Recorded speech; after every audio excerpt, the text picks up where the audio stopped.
Okay, we're recording. Alright, picking up where we left off last time, you guys had just defeated an apparition of Zurzoth along with the Keymaster atop the Grand Castle, after which you escaped using the Celestial Spark, and you all rolled very well to avoid any kind of negative consequences. And you woke up on the beach, close to where your airship went down, and thankfully you were found by a search party relatively quickly.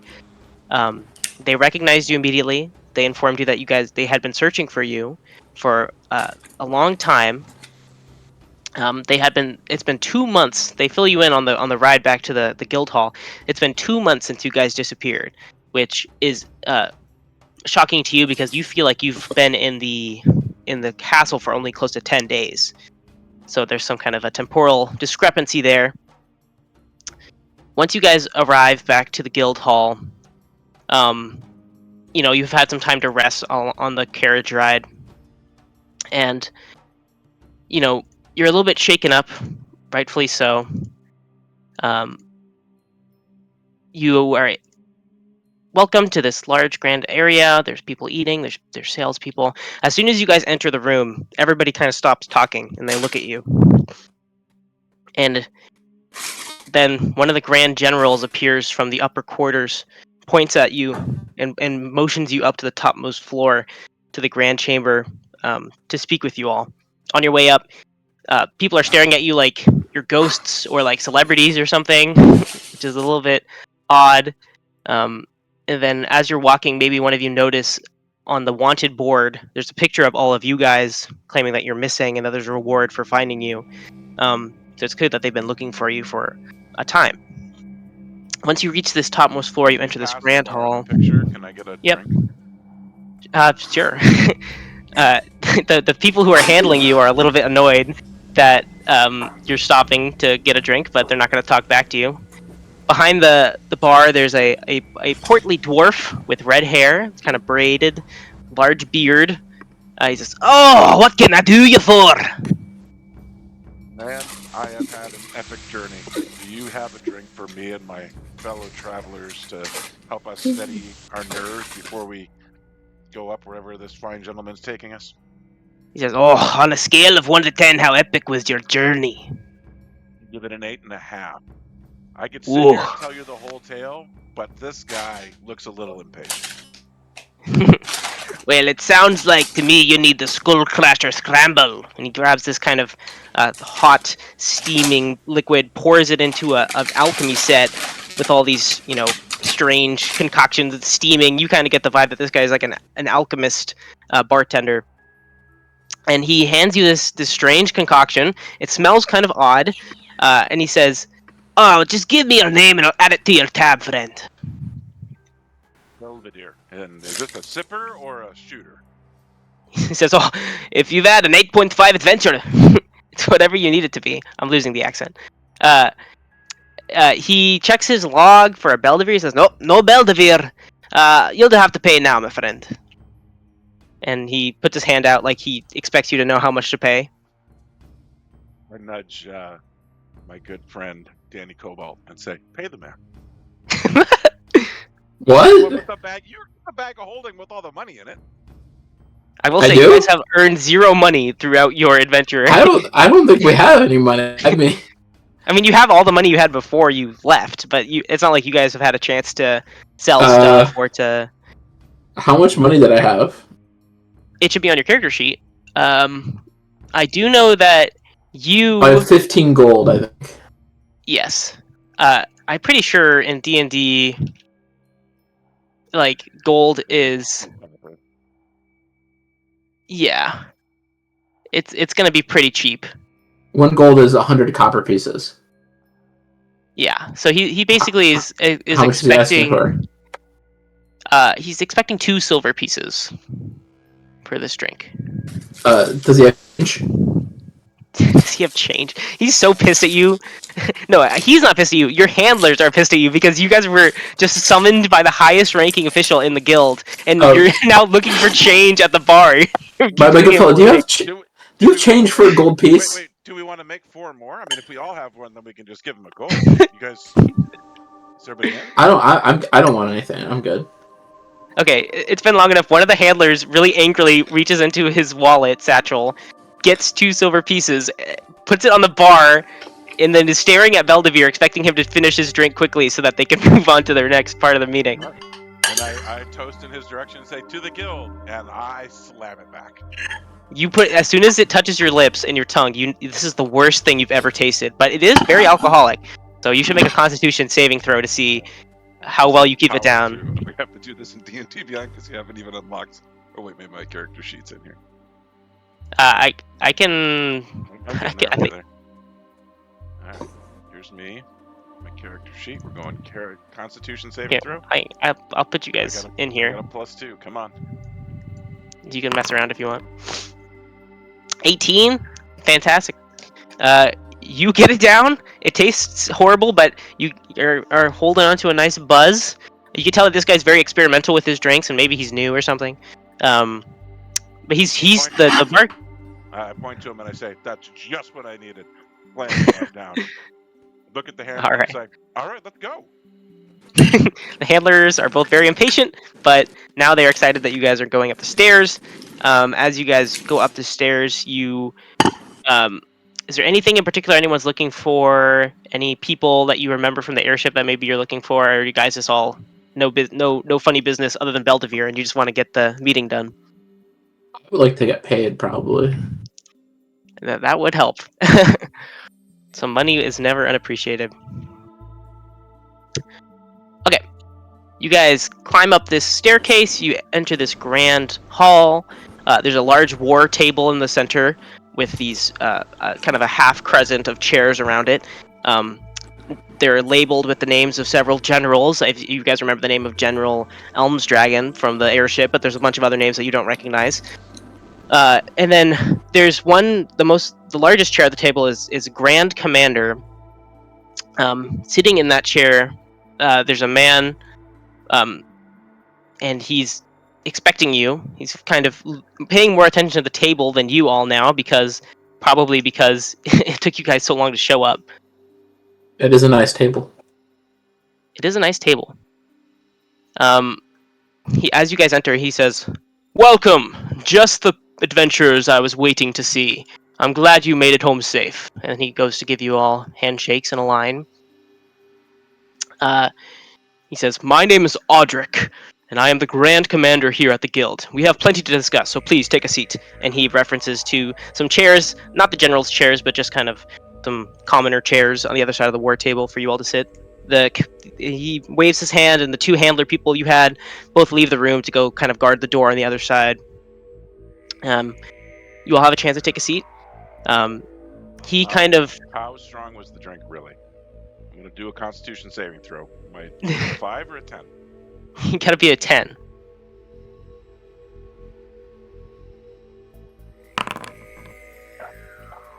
What'd you get? I'm All just going to mumble, "Take a chair." Take it where? And sit down. Thank goodness he did not hear you, or he would think that you're crazy. Gremlin is here, and somehow you're the one who's acting craziest out of everyone here. I think that is saying something. Belvedere has changed. Yeah, Beldevere, man, he's an alcoholic now. So much changed on that castle trip. I just give him a side eye and sit at a chair a little further away from him. I take a deep breath and try to compose myself. I'm gonna sit in a chair. I like that. I like sitting in a chair. Yeah. On the other side of... Nice. Yeah, maybe there's a chair that's a little bit lower than everyone else's for the gnomes, halflings, dwarves, and goblins or whatever. Well, I think the chair would have to be higher, actually. It's true. You guys, on the other side of the table, you see a man. He's got black streaks in his white hair that goes down to around his shoulders, beard, resplendent chest plate, and bracers. He seems very battle-hardened, wise, but he's putting up a friendly demeanor right now for you all. As he said, he has plenty of things to discuss with you. He says, "So, you're back. I need to know everything about your adventures that you have claimed in this sort of mystical castle that I've heard about. And then I'll tell you what happened while you were away." Oh, okay. I look at. I think I look at Serge's character, expecting him to tell the tale.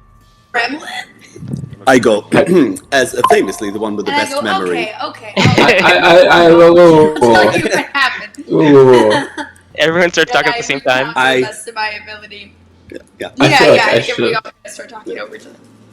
Like, how much are you leaving out? Like, are you leaving out a lot of the, the shadier things that were going on? Are you just telling every detail possible, or are you kind of holding back the more sensitive information?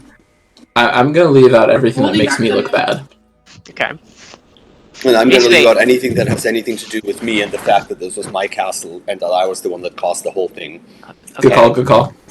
Just All goes right. up, like, yeah. Anything to do with our anything to do with the Justice Lady and the crap that went down there. Okay. Yeah. So no Zerzoth. You guys are ixnay on the Zerzoth talk here. Well, okay. Ooh, no. Couldn't we say we conquered No, we talk Zerzoth? about. All Right. the battle stuff. We just don't have to. Yeah. We ventured Yeah. to a castle. We had some epic. Yeah. Fights. We solved some cool puzzles. Thank you. We had to track down the bad guy. I and went back. we defeated him in epic fashion, but except that he sort of got eaten by another bad guy. Yeah, a slightly bigger bad guy. And so is that kind of what you say? Yeah. Okay. Audric he's pensive. His brows are furrowed as he's has his vision trained on the war table as you say all this. He says, "Well, I am honored to hear that preliminary members of the guild were able to defeat a threat of that caliber. This bigger bad guy, as you so eloquently describe. I trust that it is not going to become a problem for the rest of us here on the material plane." Yeah, I just look at Gremlin again.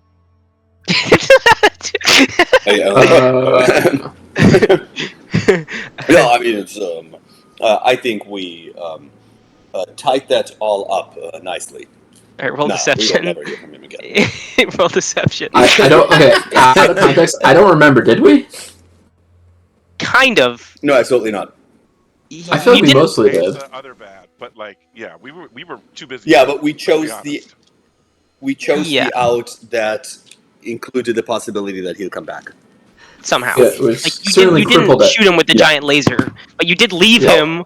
I rolled In the a astral plane. 19, Ooh, and my modifier is plus negative 0, so 19. it's Oh, still that's unfortunate. 19. All right, it's cool. So he buys it hook, line, and sinker. And you guys are doing less lying as much as you're just bending the truth. Admitting. Omitting, yeah. He says, "Excellent. Well, with this information in mind, I would like to formally invite all of you as members of the guild. We spoke before on the airship that those who conquered this threat, the magical pulses, was going to be rewarded greatly. And Which we did do. he says, yes, some members of the guild are less believing.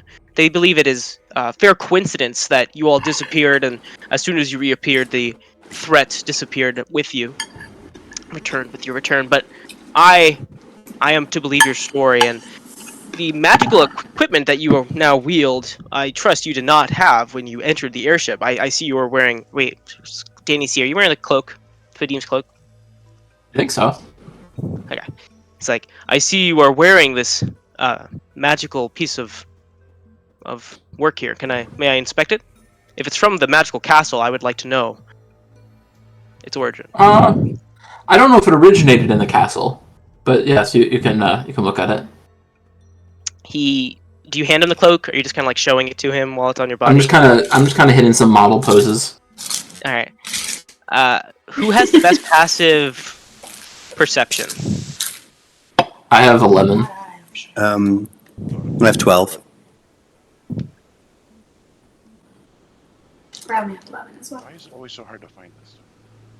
And if you go to D&D Beyond, it's just on the left. Yeah, I think it's in the same kind of a spot Yeah. on Foundry.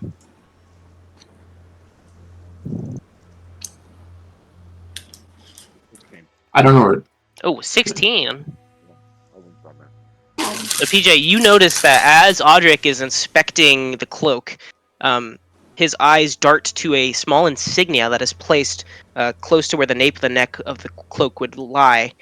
He like looks at that for a split second, and you can notice like the quickest like double take interest in that insignia before he kind of plays it off very well. Everyone else would overlook it, but you kind of notice that he noticed something and he's trying to play it cool. How drunk am I still? It's fading. I mean, have you eaten recently? Yeah, you have an empty stomach. How many carbs have you had? Did you eat some fucking like beef jerky on the way here? I don't know. We'll just put it at a 5.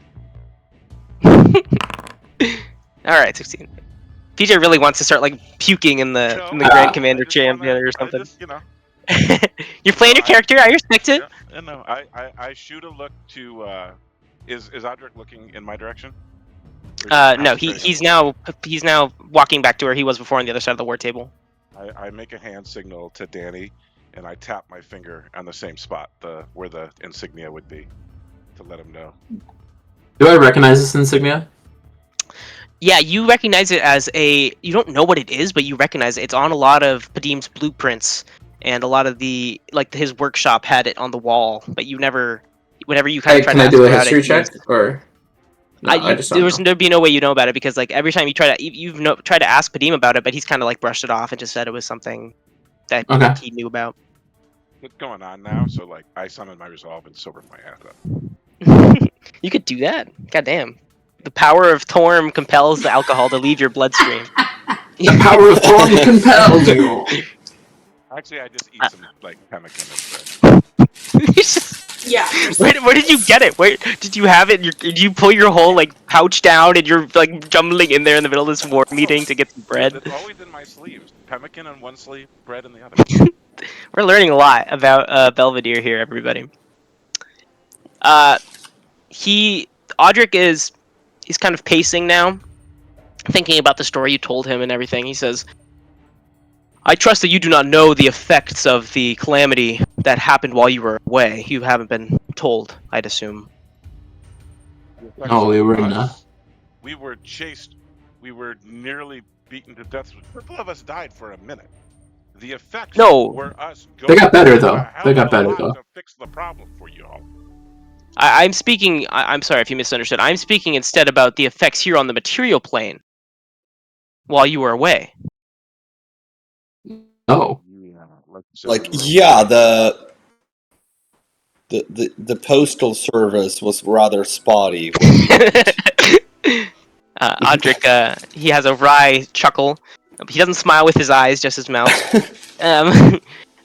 He goes into this detailing. He has these detailed reports that he starts handing you guys papers about earthquakes, tsunamis, magical blackouts that have been kind of slowly spreading throughout the Sword's Coast, and were amplifying in intensity until they suddenly stopped at the same time as you got back.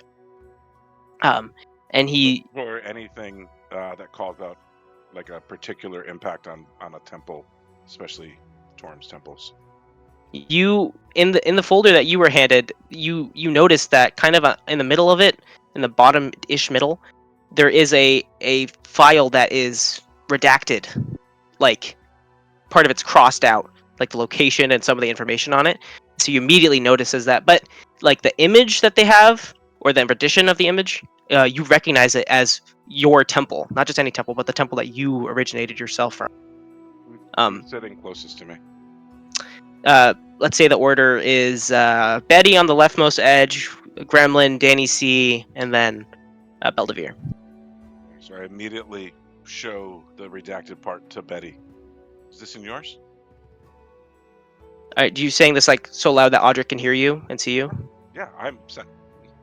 Oh, okay. Betty, you see nothing like that in your file folder. I'm also looking for anything involving like my people or like my hometown or anything like that. Yeah, yours is not Gate, hidden. Yeah, Baldur's Gate has had several of its trade lines have been hit. And it's currently the economy is kind of struggling because they can't get goods in or out of Baldur's Gate very easily. And you also notice that like the Vidalcan embassy is also struggling within Baldur's Gate. and like there's a chance that they might have to dissolve if they're not able to figure out and rebuild quickly. That's all public information in your file that you're in. Let me see who's on the other side of me. I'm Yeah, Betty, the person you're trying to talk to is sitting as far away from you as possible. They're on the other side of the line. Sorry. I heard Yeah. the order, and I thought that okay. Whoever's now closest to me, is it Danny C? Yes, and when you share this information with him, are you trying to be secretive, or are you talking so loud that? I'm visibly upset. I look to Danny C. And is this in your folder? Is it in my folder? No, it's not in your folder. When you I say the don't- Audric, Yeah. I don't think I so. snapped to Audric, and I'm like, "What are you hiding from me?" But I'm not angry. I'm more plaintive. I'm like begging for the information. he notices the file you're holding and kind of gauges the situation for a second before he says, "Oh, my apologies. I did not mean to upset you. That information is simply not something that we are granting to the lower levels of the guild, as it is pertinent to several other investigations we have. I understand that it is relevant to you individually because of your faith." And he's kind of like, he trails off, and you can kind of gauge, if you have good perception insight, that he's kind of like, that wasn't supposed to be in the folder, and he's like, somebody fucked up because that was in there, and now you guys are going to start snooping around asking questions. So I say, perhaps we'll talk later about it then. He says, perhaps we will. First, I would like to, not only would I like to invite you all formally as members of the guild, and we can speak to the perks that come with that if you are so interested, but I'd also like to formally invite you all to form a party within the guild.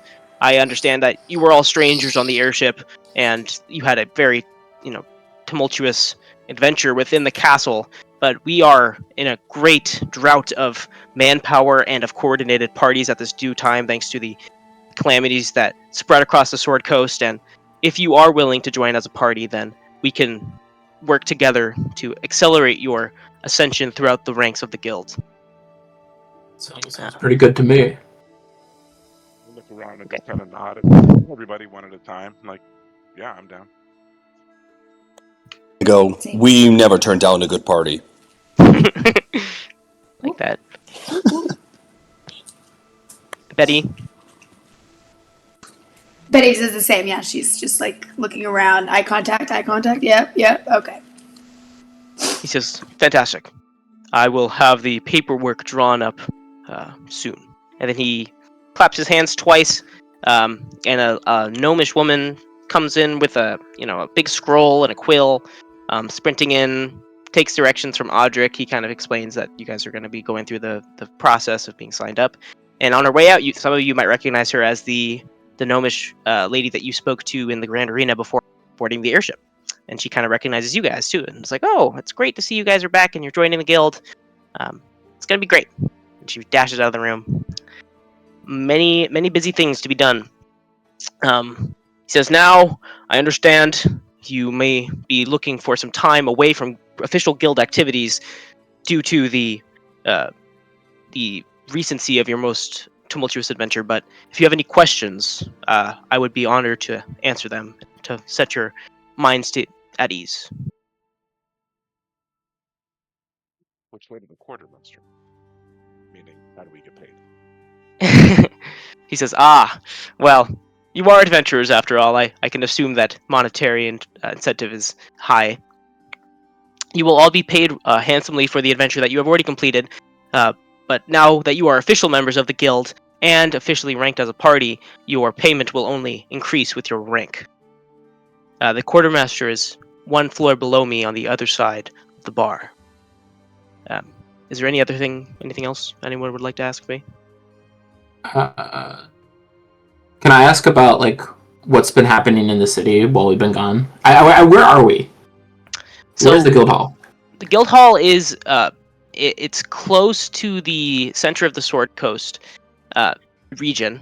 It's fairly close to Baldur's Gate, but it's the biggest city other than Baldur's Gate. It's in the biggest city other than Baldur's Gate within the Sword Coast. Okay, gotcha. and it's kind of because it's in the center. It's the closest point to anywhere else you want to go. Like if you want to go to the mountains or closer to the most dense woodlands. It's kind of in the center of everything. Do I remember the name of my hometown when I was a famous wizard? Because it all had come back to me, right? Did the name come back to me? The name came back to you, but it has to come to me because I don't think about that.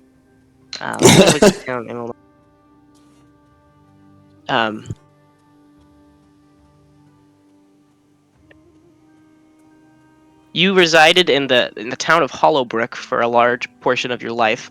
That wasn't where you were born, though. A lot of your early formative memories and childhood still has not returned to you. Anything before your dealings with Zerzoth. But yeah, Hollowbrook. I'll write it in chat. For personal reasons, the well-being of the town of Hollowbrook is of particular interest to me. How have the residents fared there? He looks at you kind of quizzically for a second, and he says, I apologize, but I am not familiar with a town by the name of Hollowbrook. Is this within the Swords Coast?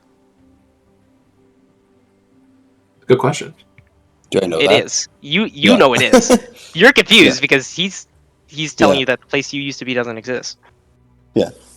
It is to my knowledge, or at least it was. She says, I encourage you to research that further, because I personally do not know. Where am I from? I don't think we decided where I was from. That's up to you, homie. Yeah, I don't know. I also would want to ask about... Yeah. I would also want to ask about my people. You resided... You're from the town of Brighthearth. Brighthearth? Brighthearth, yes. Brighthearth. And what of the people in Brighthearth? Are they safe? He says, Brighthearth, that does ring a bell. Give me a moment. He takes the pile of papers from the war table and begins sorting through them. He says, I found it. It appears that they have been unaffected by the earthquakes, and the magical blackouts were not very pertinent due to the fact that it is a remote farmland for most of its. But it does appear that there is some kind of blight that is affecting their crops. So they have been having that on top of the reduced trade through Baldur's Gate has their food resources dwindling alarming rate. We do have a sect of druids positioned to visit there soon within a couple days to try to diagnose the problem with the crops, but until then a lot of people in Brighthearth are unfortunately going to be going hungry. Tell us about seeing her dad, or is that something only Nope. she knows? That's something only she knows currently. Unless you want to have told them about them on the cart ride. Not If you yet. know where I think if you know she's... where he's at, you might want to ask about it, even if you don't mention that you know about him. He's Do I know basically... what he is? No. Yeah, you would have to, now that you've had the vision and you have a very vivid memory of where the mountain that his cabin was on is in relation to Brighthearth, you could figure it out. But it's not like he's not like in a well-populated area, and he is, in order to get there, you're gonna have to go through Brighthearth anyway. So Yeah. that I makes think I'm more sense. keeping it to myself, not because I don't want anybody to know, but because now doesn't seem like the right time. Right. I ask, do you happen to have a cartographer or anyone, some sort of library of the sorts around here? He says, yes, there is a library, and we do have a resident cartographer. His name is Hook. You can ask for him. I'm sure he's not too far. He doesn't travel very often. Yeah, Captain? That's okay. Yeah, for a cartographer. That's interesting. Yeah, this is his theme song, actually, that you're already listening to, so... Secretly, pirate captain. Okay, I'm gonna... Yeah. I think I was looking at a map of the Sword Coast, and there's these islands. Mm-hmm. Think I should can I make myself from over there? Yeah, just make a name of an island or pick one. A lot of I'm not using the strict Swords Coast map. I'm gonna be kind of adding my own towns. I know. I was just trying to figure out where I was. Yeah. If you're from the islands of blank, like you just got to come up, or I can come up with a name of a. What about the Moonshae Islands? That's what it says here. Can you repeat that? Moonshae. That's what it says on the map. Yeah, spell it out in chat, and then that's great. That's a great spot. And Baldur's Gate. Yeah, like you started at the Moonshae Isles, then you moved to Baldur's Gate. Yeah. For the majority of your life, when you were working with Vadim and on your artificer. Yeah, because I'm semi-aquatic, so I figure islands make sense. Right, he's like, the Moonshae Islands were unfortunately ravaged by the tsunamis that were caused from these magical disturbances. They are in dire need of reconstruction at this point, especially because the lessening of their defenses has led to increased attacks from pirates and other aquatic monstrosities. It's another area that we have people sent to, but we're spread very thin at the moment with just the sheer quantity of locales that have been damaged recently. What about Baldur's Gate? Baldur's Gate was mostly unharmed. The infrastructure of the trade routes is currently the roads, the blimps. These things have been destabilized or completely destroyed, and because of that slowing of trade, official trade, the black market and unofficial illegal criminal activity has skyrocketed thanks to lack of security and how spread out we are. We've been seeing a lot of crime in Baldur's Gate, which is rather alarming, but we're working to get it under control as quickly as possible. Are there artificers employed by the guild that I can speak to? He says, yes, we have an artificer's hall. Sweet. We employ, some artificers are focused mostly on invention and researching new magical ideas, while others are practically building things that the guild officers use in their line of duty. Where would they be? It'd be more difficult to miss the artificer hall than it would be to find it. Listen for mechanical sounds and people like hitting hammers against anvils, and you'll find it pretty quickly. Sounds good. At this point, the little gnome lady from before knocking on the door, telling the commander that he is needed elsewhere, and he rises from his table and goes to shake all your hands again and says, I'm needed, but thank you all for your time and for your devotion to the guild. I know that if we all work together, we can make it through this time, and you can experience what it's like when the guild is at full capacity. And then he motions you all to the door. Beldevere, you do have a moment here to attempt to steal that redacted page, or to just kind of like lift it in your pocket at some point while you're sitting down. Is that something you're interested in doing, or are you going to leave it behind on the table with everything else, as he is expecting you to do?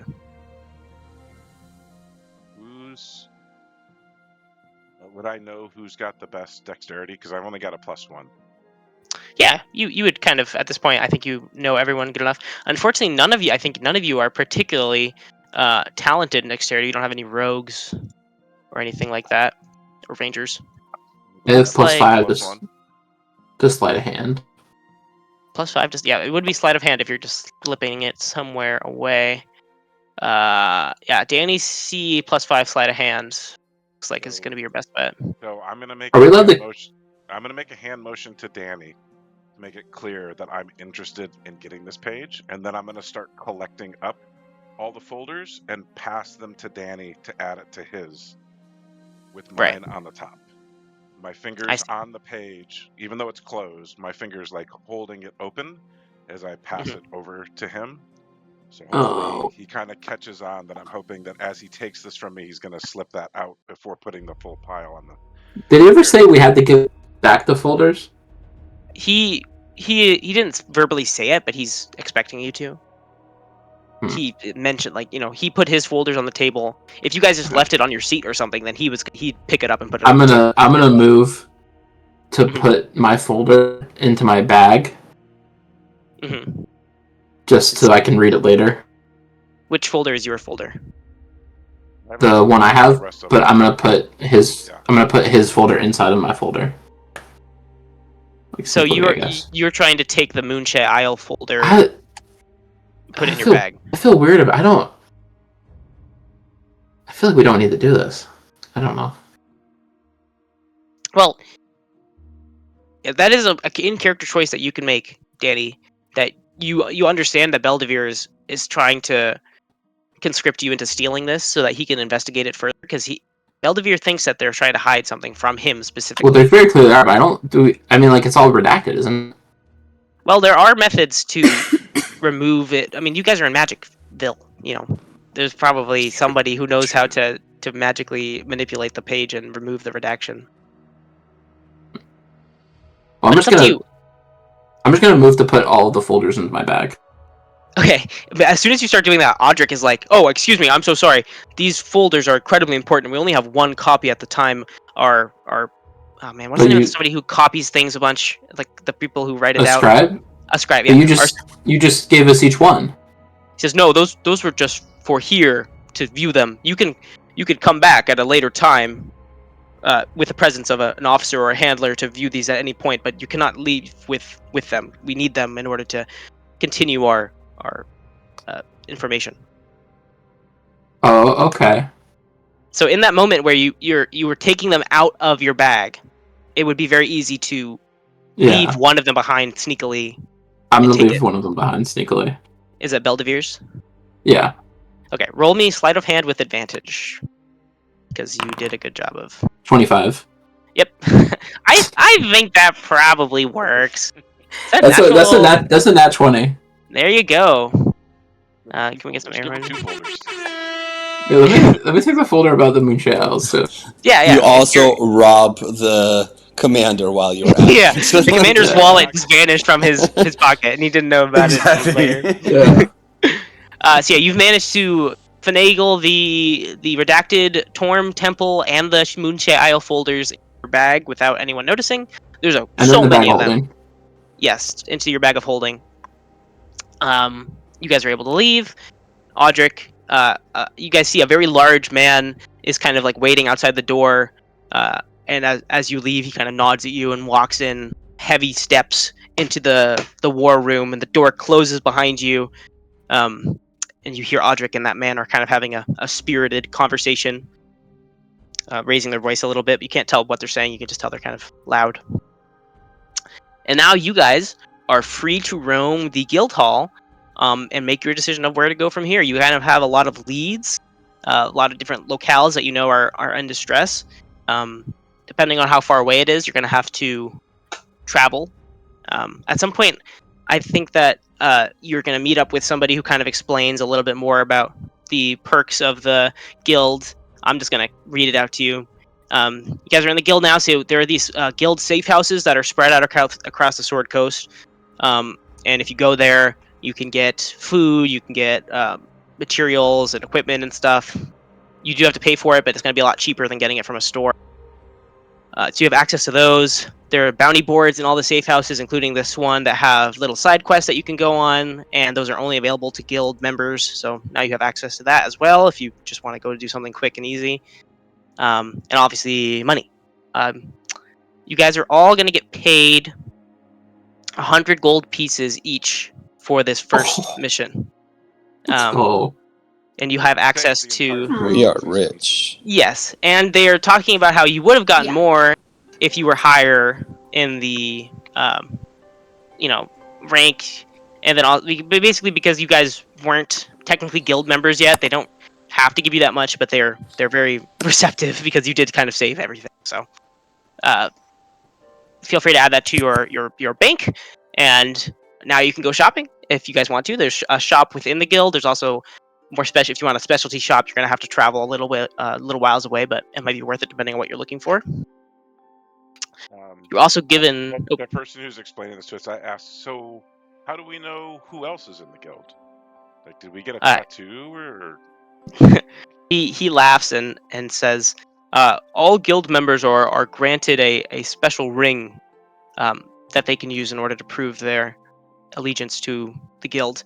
And it's not just a simple ring, it is magical in nature, so it has a form of authentication within itself. So imperative that you do not lose it, and that if it is stolen from you, you report to a guild safe house and report it immediately, because if that ring is able to get into someone else's hands, they can impersonate a guild member and do some damage, so just be mindful of that. Your rings will be given to you soon, but paperwork, you still need some time to create them and to authenticate them. And one last thing, he hands you, Belvedere, he hands you kind of a see-through stone. He says this is a quest stone. If you use it by tapping it against someone's forehead, and he taps it against his forehead, and then it fills with this kind of green color, it will read their memories and in a non-intrusive fashion, and it will format it into a log or a report that we can use to track your progress, depending on where you go and when you help somebody. Even if it's not an official guild-sanctioned quest, you can still use this. There's a quota every couple moons that we use, and depending on how well your party does as a collective, how many quests you're able to complete and how important they are, you will get higher in the ranks if that is something that is important to you. So keep that in mind. It's always worth it to be helping someone at any given time, even if it is not as important as saving the world.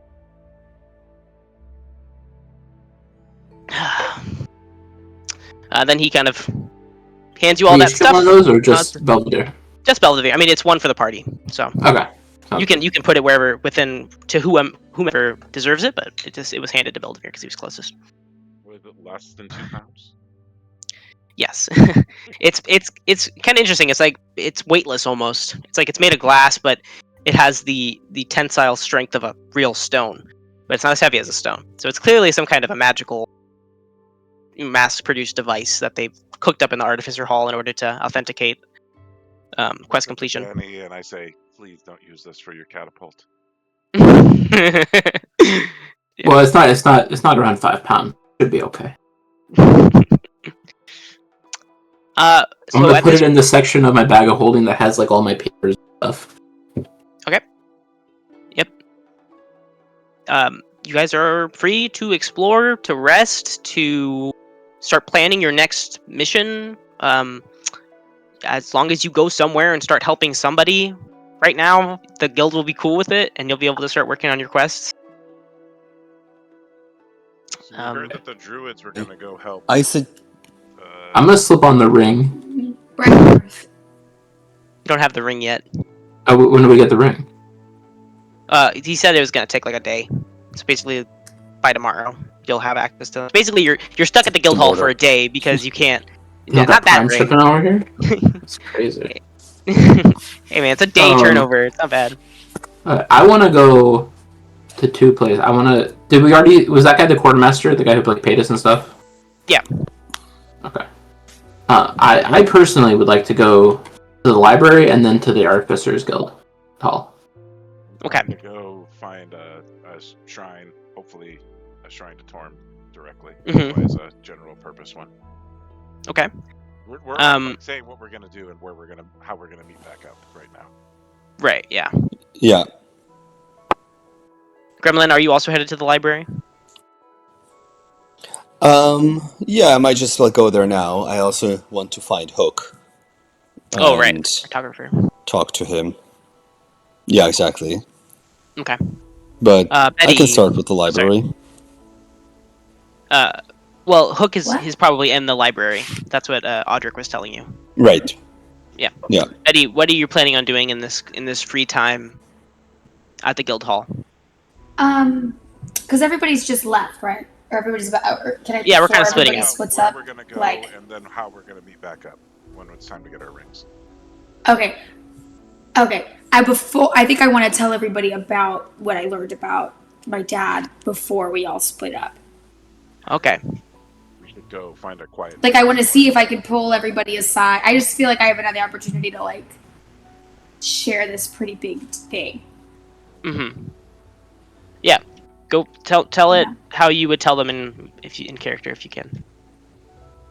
Okay, so I pull everybody aside as nonchalantly as possible, and I bet I even try to make a show of how fake laugh. Okay, guys.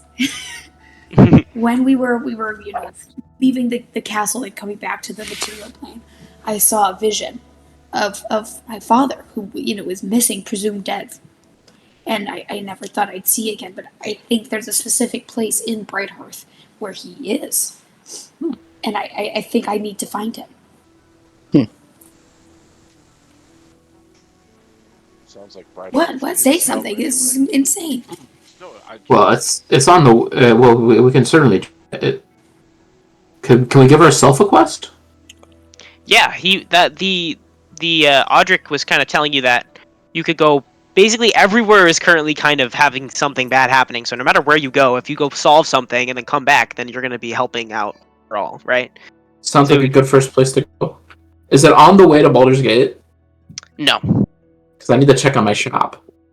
you can check on your shop. My You could shop. probably like The way Write to there, somebody- or it's a slight detour. Yeah, I'm gonna do there. that too. I'm gonna do that too. yeah. Sounds good to me. Well, it sounds like we have a bunch of destinations, and I say my character. At this point, I would suggest that we try to stick together. It seems like it worked out well last time. So, if that's the first place we go, then that's where we all go. Mm-hmm. I'd hope you guys are planning to stick together because you did just agree to be a party. So, Yeah. No, I Right, exactly. but you're saying that you're like where you want to go, we'll all go with you. Yeah. Homies. Yeah. All right. Betty, you feel a lot better having that off your chest. You still have some Yeah. other things that are going to be revealed, but for now, you're kind of everyone's caught up Yeah. on the same page with that. tell us more when we're Yeah, on the road. and to I this think- place. Mhm. Yeah. And then I think she's gonna try to go find a scribe or someone who can send letters to her family so that she can, because she's been gone for so long. She's worried that they think she's dead. So she needs to inform them that she is, in fact, not. Okay. Yeah. Cool. Betty heads to the. Is there like a roost? What do you call it? A place where they have carrier pigeons, like a. I think a there's- roost probably. Yeah. You head there. You speak A with rookery. some Just to people. be clear, before the party starts to split up, we each took Mhm. 25 gold. Yeah, What do you mean? it was 100. I thought we each got 100. You each got 100. We each got 100. Yeah. Hello, Yeah. Yeah. Right. I have my own 100 gold on. How do you add that? On You can- D&D Beyond, Can you- in the inventory section, there's a spot where it says gold. You can click on that and. Oh, okay. I'll figure it out. Yeah. And you go down, I'll add get 100. interest. Rich. All right. Cool. Okay, so Betty quickly heads to the roost, and sends a letter. You spent time writing up the letter. It's basically, I'm assuming it's addressed to your mother and your brother, the two people who you know are still on the farm, and telling them that you're alive and that you're going to be heading there from the guild within the next week, and that you should see them soon. Right in there plainly that I know where my dad is. Ooh, But I interesting. wonder if I can try to, if there's some sort of a nickname we had or some sort of an like I can slip in something that lets them know. Mostly because she's excited. You think it's probably ill-advised to even do that, but she's so excited about it she wants to tell them right away. But not plainly if I can help it. So you're trying to like add some kind of a flair that shows that it's really you and that You're Yeah. Or breaking like remember through- when yeah, yeah. because like you were very cold to them last Something time you like saw that. them. But she's a And not emotional, so Right. you're trying to show that you're kind of warming back up. yeah, and then hopefully something where like they might be able to surmise that he's alive and well and that I know. So you're not plainly telling them that, but you're You know kind what I'm of insinuating that No. he might be okay, and you might know what's going on. Yeah. But you don't want With to get their some hopes sort up of a, too especially hard. if there's some sort of a nick. Right. But if there's some sort of like a nickname, something, because I don't know how vital this is to anybody who'd want to intercept the letter and like go find it and do him harm. Mm-hmm. So I'm paranoid and putting in, I don't know, whatever his name is. in And you're our probably family lore. putting your soldier background to use here. Yeah, you're definitely able with, to do that. code words and things. We probably, as a family, had come up with like code Something names. like that. I'm not going to make you Yeah. roll for that. You have the experience. Okay. You set it up, you send it out. You kind of tell them that not to write back because it's going to be faster for you to just go there than it is to try to get a Yeah. letter back, and you're probably not going to be where you sent it from. who wants to go next? Are we going to the library next? Yeah, I think so, because there's 2 of us gone there, right? All right. You guys enter this magical library. It's quite empty at the time as you enter, but there's these stained glass windows adjoining the top that's letting light in from the outside. There's multiple levels to the library. There's people milling about of the more scholarly type. When you enter, most of the people avoid you instead of trying to. They're wrapped up in their own studies. They're not looking to talk, obviously. The people here are Belvedere Gremlin, and who else? Danny. Not Belvedere.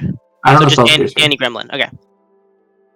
Gremlin, you ask around, and you're able to locate the cartography area of the library, and within it you find a rather portly man. He's very suntanned. He has a striped shirt on. He's hunched over a cartography table with a magnifying glass. It looks like he's authenticating a map of an antique. He's very, very focused. He hasn't even noticed that you've entered the room yet. What do you do? I walk up to him and say, "Excuse me, I was told that you are the best cartographer in the entire region. He's Are you like, the famous Hook?" like as soon as you started talking, he like flinched really hard because you didn't know you were there. Then he turns to look at you, and you say the rest of it, and he says, "Yes." That's all he says. I say, "It is an honor to meet you. I was wondering if you have a second for just a brief inquiry." He says, "How much do you know about maps?" I say, "Not nearly enough." He says, "You want to learn something?" I would love to.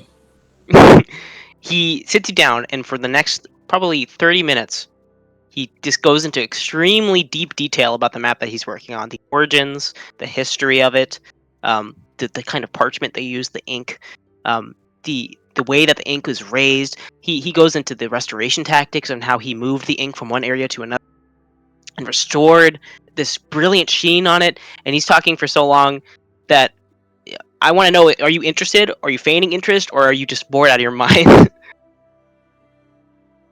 A little bit of all of the above, right? I'm faintly interested, but I'm also looking for an opportunity to say something like, "Oh, how did you do that when you mapped Hollowbrook?" Or some sort of interjection that seems organic. Once he's stopped talking for long enough, you're able to slip that in. And he says, Hollowbrook, and he kind of stands up from the stool he's sitting on, hobbles over to this big bookshelf, starts pulling out books. He says, "I knew I saw that somewhere." He flips open this. It looks like a really old book, and it's the only listing in the entire library that details Hollowbrook. And it's not even like there's no drawings. There's not a great description of it. It just talks about how it was a town that was, it was said to be cursed, and that people who went there didn't tend to come back, and that the mayor of Hollowbrook was a man that a lot of people theorized was a demon, and it's kind of become a tall tale, almost like a spooky story, but it's not recognized as an official place that has ever existed. He says, "Oh, I did not take you for a purveyor of fiction." He offers you the book, and you're able to read through it, and you see that kind of same description of a place that is like a story. It's like saying you're from there is kind of a joke, you know. With that, I was like, "But what if the story was true? How often do you get an opportunity as a cartographer to describe and map out a region that no one else has ever seen before?" You've definitely piqued his interest at this point. He says, "Wow, that would be incredible. I've always dreamt of logging a newly discovered area, but there's so much that's been discovered, especially in the Sword Coast. I've never had the opportunity to do it." He says, "Do you know where this is? Can you take me there?" Well, I would be happy to if you help me get a few pointers into what direction it might be and what to look for. I'll be happy to do a bit exploratory work and then come back to you with results. He considers this for a moment and he says, I will begin my research as soon as I'm done with this restoration project, and I will reach out to you as soon as I know what I know. Until then, if you need my services, please don't hesitate to ask. You can consider me your compatriot in this scholarly endeavor. And then after that strangely impassioned speech, he kind of just goes back to what he was doing, but he's like doing it twice as fast because now he wants to be done as quickly as possible. Nice. All right. You are getting Cool. closer to discovering more about your past, which is cool.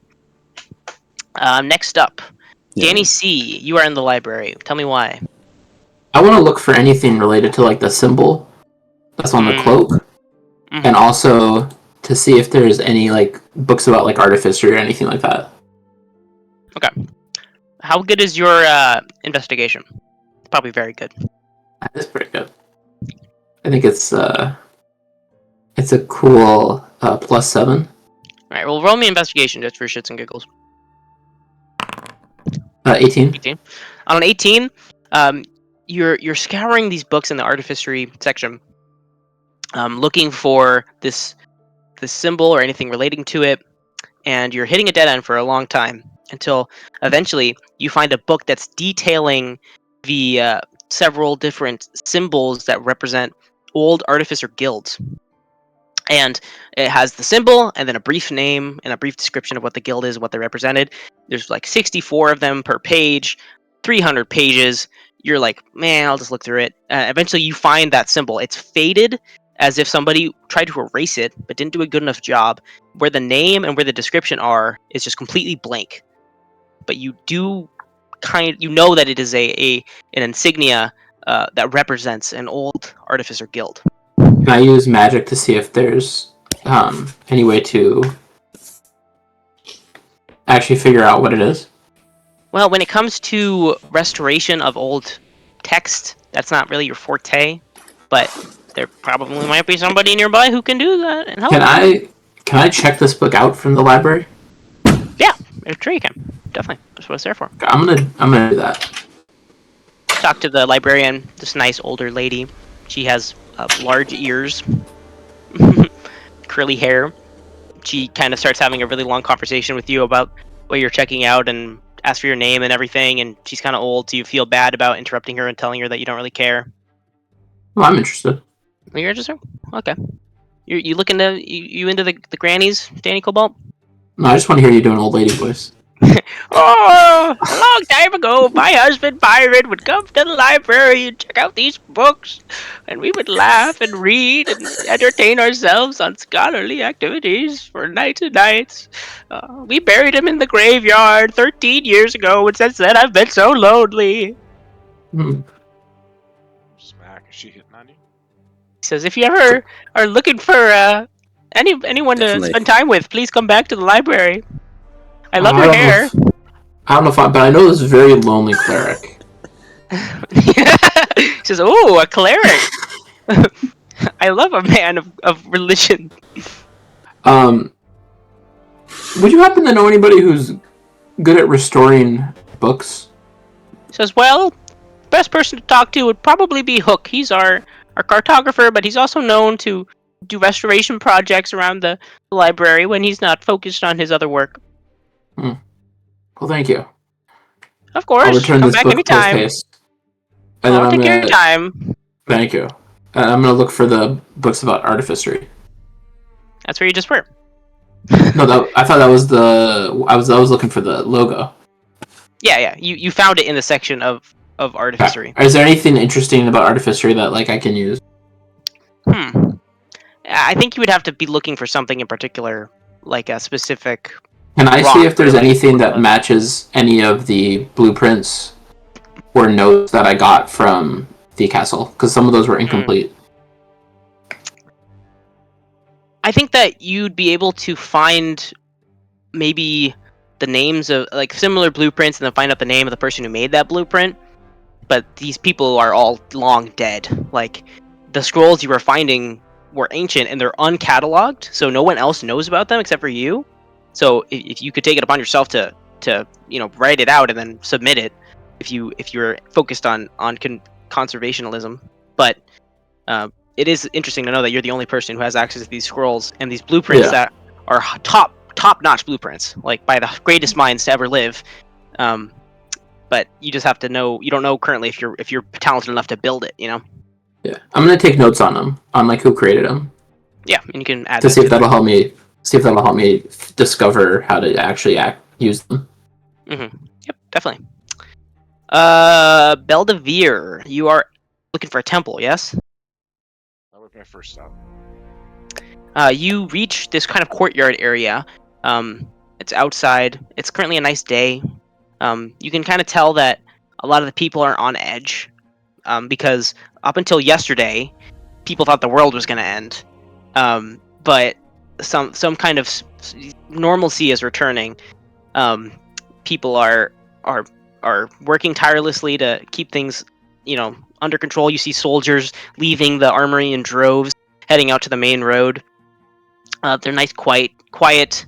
Next to the cemetery, there's a nice, quiet courtyard with lots of statues to the different gods of the pantheon. You find the god of Torm, and there's an elvish woman kneeling in front of it, praying as you arrive. And after you wait for a couple minutes, she notices that you're there, and she apologizes that she's holding up the line. And she introduces herself to you and asks you, what brings you to this statue? I am a fervent follower of Torm. I hope I did not disturb you in your time speaking with him. She says, "Oh no, I don't speak to Torm, or Torm doesn't speak to me. I speak to him plenty, but only a select great few are ever worthy enough to hear him. I hope someday I can prove myself to be enough of a follower to hear his voice. But I should have known that you were a follower looking at your eye patch. I right there. It's very good to see other followers out in the world fighting the good fight." I place my hands on her shoulders, and I say, "He speaks, and you hear him. I can tell because of your fervent devotion and Ooh. your ability to give back. And your Hello? open Hello? Oh, sorry. It's okay. BJ's putting the moves on this girl. Danny C interrupts. Torm trying to butt in.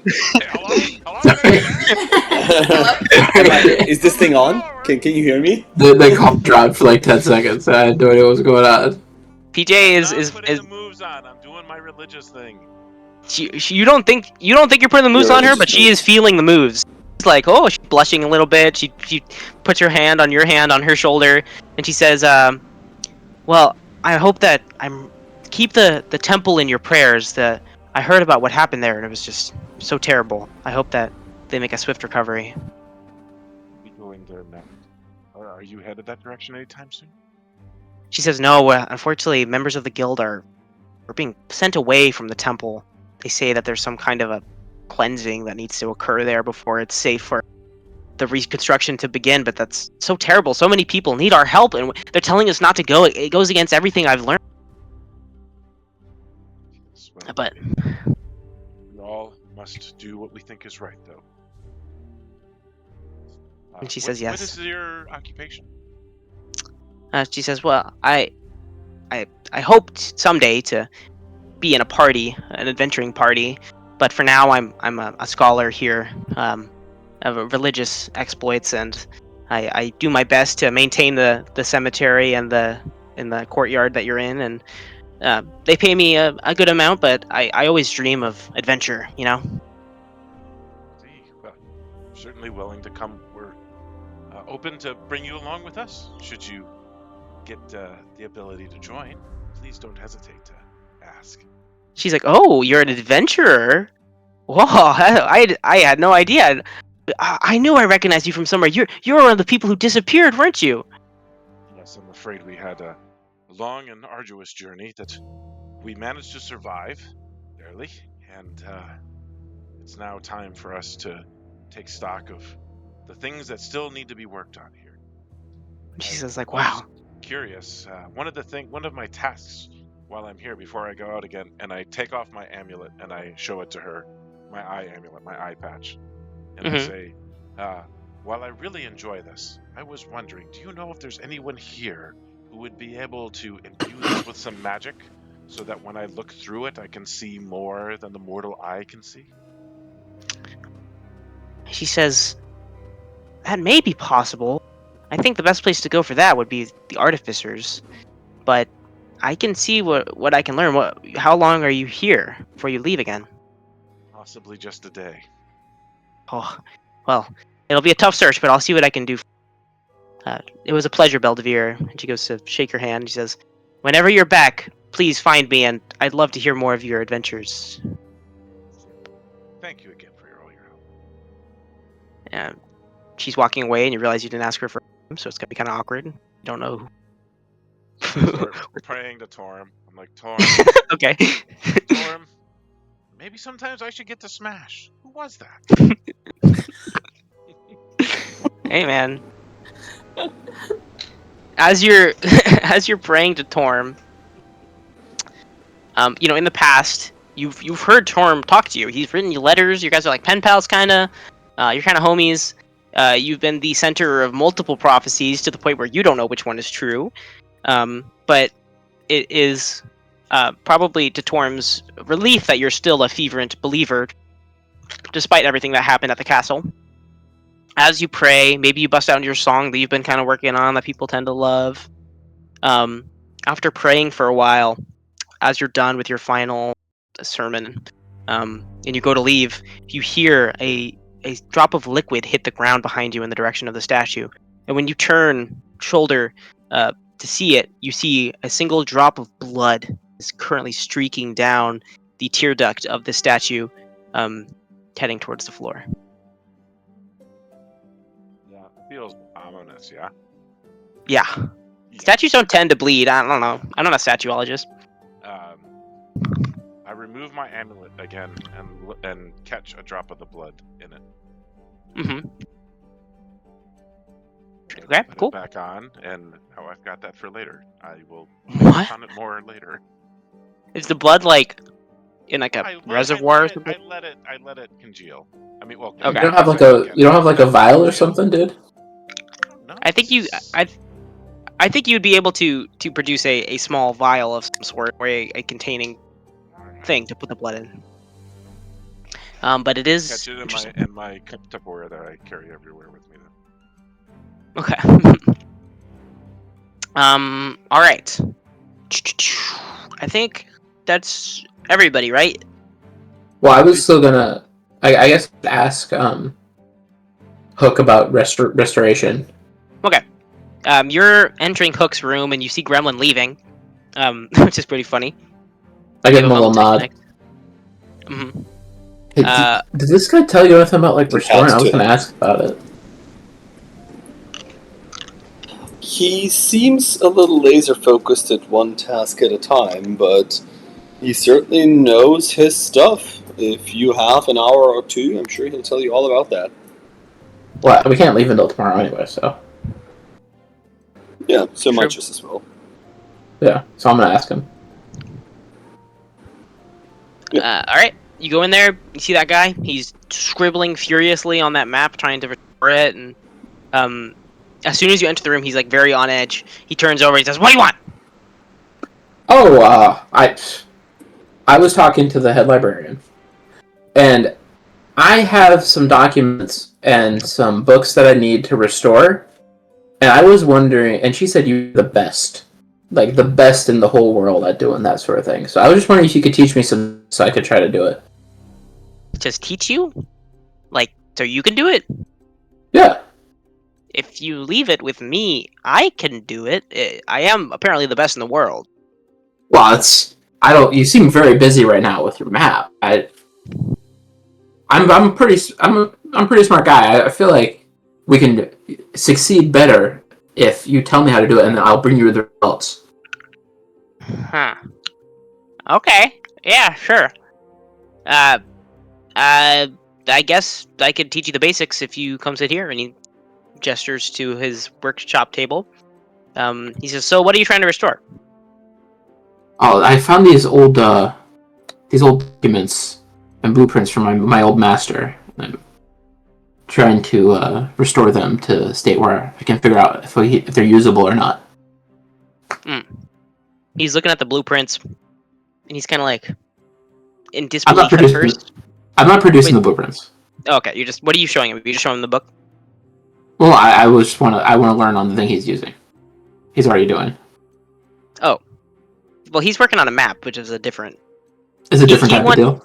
Yeah, he wants to see what it is you're looking to restore, so that he can explain how to fix it.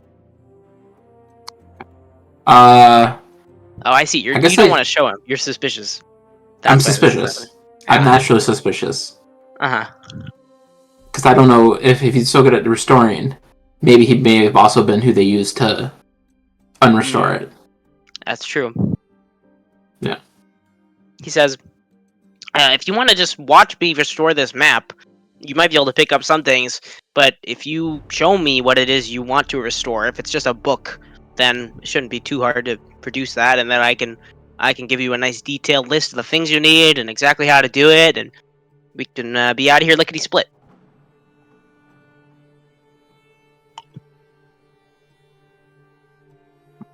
Thinking time. Thinking time. Was there anything I would need to restore on the blueprints? No. The blueprints are all in pristine quality. Yeah, that's what I thought.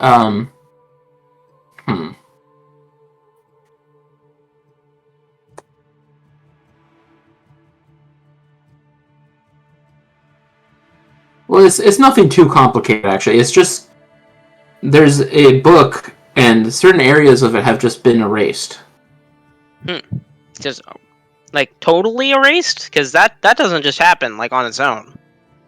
Yeah, well, hence the problem, my friend.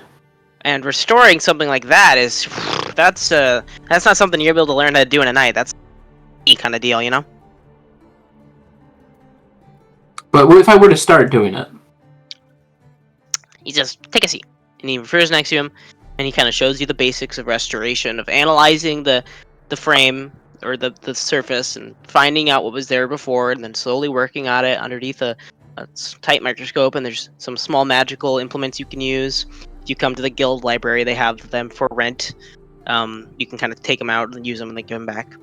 He gives you a nice quick shop test. It's like an hour goes by as he's working on the map, and he says, well, I think that's all I can teach you in such a short period of time, but I hope that you're able to restore whatever it is you're looking for. Well, thank you. He sends you on his way. On your way. I'm gonna rent one of those toolkits. Yeah, there you go. How long can I keep it for? I think they let you keep it for like a couple months at a time. Okay, I'm gonna take it. Okay. Well, I hope you have a good time restoring your thing. I have to get back to this map, but I have a very exciting prospect coming up here, and I'm not gonna miss it. Oh, really? Yeah, this lizard guy came in here. Oh, it was awesome. He's an interesting guy, isn't he? He's really cool. Yeah. Okay, talk to you later. Bye. All right. As if he like hung up the phone on you. I'm gonna leave, and then I'm gonna go get the tools and try to put them in my bag. The tools. At this point, evening is breaking upon the guild hall. Do you guys all meet up and eat dinner and talk to each other about what's going on? You know, or do you all just kind of go to bed on individually? I feel like we should meet up and get dinner. Yeah. Talk about the fact what I'm trying to learn with the thing I'm trying to get upgraded for my amulet, my eye amulet, and tell everybody about the blood thing. Okay. Blood thing is known. Danny, do you talk about the insignia you found? Yeah, I think I may have found something related to the insignia. I'm not 100% sure, but I'm gonna try to restore it tonight. See what I can do. All right. I also think maybe we could use it to see if we can unredact those papers. I say that very quietly. Yep. The same things that you learned can be used for restoration, and also you could probably use it to unredact the papers. It just take a long time. If you got the help of the guy Hook to do it for you, it would go really fast. But then obviously you would know. So. Yeah. Betty, do Because I you- feel like it's Sorry. in his library Mhm. and he's working on it, I feel like. There's a chance that he's the one who Yeah. yeah. Betty, do you tell everyone about the letter you sent out and how you're planning on heading to Bright Hearth as soon as you get the ring? Or at least soon. You pretty on board with that before. Just checking in, like, is that still the plan, or did anything change? I think so. Beldevier, you're okay with putting the temple on the back burner and focusing on this first? Thumbs up. Okay. Cool. That sounds like a plan. Yep. Sorry. That's not really the vibe. I tell everyone briefly about the whole that everyone seems to just either have forgotten or try to pretend that the place that I'm from never existed, and that has me curious. Mm-hmm. Okay. Well, that explains why Hook was But I'm so also- excited. Yes, I may have enticed him with the prospect of mapping an area that has never been mapped before. But to be fair, we don't actually know that that place is gone. We know it was there at some point, and then Yeah. at some point, people just decided not to visit it ever again. There is a chance that it still exists, and it's just being shunned by everyone. Mm-hmm. All right. And then I say quieter, and as we now know, there's also a chance that this is my fault. That's only like a 75% chance. Yeah, that's not too bad. Like, max. Not that big. Maximum. 50-50 Yeah. probably. Yeah. Beldevier, do you tell everyone about your blood thing? Or do you keep that to Tell 'em about yourself? the blood thing. No, I tell them about the blood thing and show them my little Tupperware. Okay. Tupperware. It's from the future. It's the future technology that no one's ever seen before. Clicking plastic devices. Whoa. Everyone's like, "Wow, this container," and you're like, "No, it's for Everyone's the gathering blood." And we're around. like, "But the feel, Wow. the convenience." Wow. Wow. You should totally have a party at your house and get us all to buy some of this stuff. All right. Cool. You're all have a nice powwow. Anybody go to the bar and get fucked up? I mean, that was the time. Beldevier? Belvedere? No? I'm good. Alright. I'm gonna try to Yeah, solve this Cruise puzzle down tonight. the bar and see if that elvish lady is there. Ooh. The elvish lady is there, and it has once again occurred to you that you did not ask for her name, not know what her name is, so it's going to be difficult to talk to her in the future if you do not know what her name is. So I'll tell everybody. I saw her earlier in the temple. I'm just gonna go say hi real quick. Alright. She's sitting there sipping some wine from a tall glass and kind of just absent-mindedly looking out the window at the dark sky. I'll cruise up and nonchalantly bump my shoulder into her shoulder. Say, "Hey, good to see you again." She's alarmed. She goes, "Oh, Beldevier! Wow, yeah, it is good to see you. Here, take a seat." And she mentions to the stool next to you. I tell it as a new bartender, or is the same one? No, same guy. Same guy. He's picking his nose. Yeah. I'll say, I'll need another one of those skull crushers, my man. He says, "You want another one? Like you drank it once and you want it again?" Oh, I mean, if you've got something better, I'll take something He better. says, "No. It's just that's never happened before." He's very excited. He goes to pour it out. Point at him, and I give him a little, finger guns, and I'm like, "You're the best." Dude, man, this guy loves you now. He's like, "Do you know what? You can have this one on the house, bro. Please take it. I'm so excited to see someone is appreciating my work here." Yeah, I And raise it up to clink glasses with my companion, and purposely spill a little bit into her wine glass. Oh my god, what the fuck? Alright, roll fucking sleight of hand. How the hell are you gonna do that on purpose? Oh my god. What, have you never been at the bar where you clink glasses before? I've never tried to get some of my drink into someone else's drink. I don't even know how I would do that. This is actually the reason it was originally done. Clink Ah. Yeah. glasses to slosh some of everybody, so that way if somebody was being poisoned, then everybody... Everyone died. Yeah, they'd be Huh. like, well, I'm not going to put some poison in his drink because some of it's going to end up in my drink. Anyway, sleight of hand. I will try. I'm not trying to hide No. it. It's fine. I rescind my prior comment. You kind of may give think that. it's weird. That's okay. Yeah, you give kind of that boisterous bar room energy, clinking the glass. And at first she's kind of like reserved and more shy with it, but then eventually she's like, haha, yeah! Let's drink, let's celebrate! The return of Belvedere, yay! So I'm gonna She take drinks a over gulp, wine. but I'm not taking the whole thing down this time. Yeah. It tastes exactly as you remember. It tastes kind of like a mixture of like orange peel and vomit. But yeah, that's how it tastes. So And I I, look over at the bartender and I say, even better than the last one. he's like full grinning. He's so happy. He's like, "Oh, thank you. I'm gonna go write a letter to my dad. Hold on." And he goes, he dashes out of the bar. And then okay, so he's gone. Uh-huh. I look at her and I say, this thing's terrible. She says, That guy, "Well, it seems like an looked like he investment." needed a win. He needed a win, you know?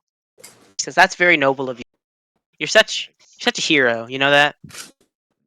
Come on. We're just a couple followers of Torm having a drink at the end of the night. But I do have to admit, I was so caught up in what I was doing earlier that I didn't take a moment to learn your name, and I just wanted to apologize for that. Oh, she's like, "Oh my goodness gracious! No, that's my fault. My name is Valir. I'm so sorry. It must have slipped my mind. I could have sworn I told you, but uh, yeah. Please don't ever feel ashamed to ask for me. I'm always happy to help. I can spell it for you if you want. Does that Valir, that sounds a little bit like something I've heard in this campaign, it feels like. Is it Not No, it uh, just sounds like Galir from Fantasy High. thank you. a different campaign. Galir! I was not You said thinking that, I about was that like, for the Galir? record. I was not thinking about that for the record. I'm gonna go to the bathroom real quick. Okay, roll for piss. Quickly, Seamus. What? What'd you Roll say? the piss. Amos, roll for Wait. piss. It's dexterity. Is that a How much you get on your- dexterity check? I rolled a 2 medicine check. This is like that was UTI. your first natural one in forever. You Holy have crap. a UTI. Unfortunate Natural UTI. one, yep. Alright, well, All have fun. Good luck. Well, okay. If it doesn't, I'm just gonna go to sleep. Well, I'm gonna go back to my room and try to restore the book. You go back to your room. You take a pee. It kind of Heal the burns a UTI. little bit. You're thinking to yourself like, "Is this supposed to burn when I pee?" You're like, "I'll figure that out later." And then you start working on your stuff until you get so tired that you can't, and you go. Okay. Anyone else staying up at the bar, burning the midnight oil, or is everyone else just gonna go back to bed? No. I think Betty is kind of staying around, and she's like like she was just like kind of like and she sees everything happen with Belvedere, and she's literally just staring with her mouth wide open. She's like, "Who has he become?" and decides not to deal with it, and then leaves. If that's okay? Wait, as That's she fine. turns to go, I say, hold on, Betty, come over here. Meet my new friend, Valir. Valir is Oh, very excited. She's like, "Oh, it's so great to meet you. I trust you're part of the party, adventuring party. You're another one of the people who disappeared. It's so good to have you back." Thank you. Oh, that's so kind. Yeah, I am part of the same party as Belvedere here. She's like, "If you'd like, I could buy you a drink. I What, know it what doesn't party mean are much, you? but I'm not part of an adventuring I'll party, take a- unfortunately. No.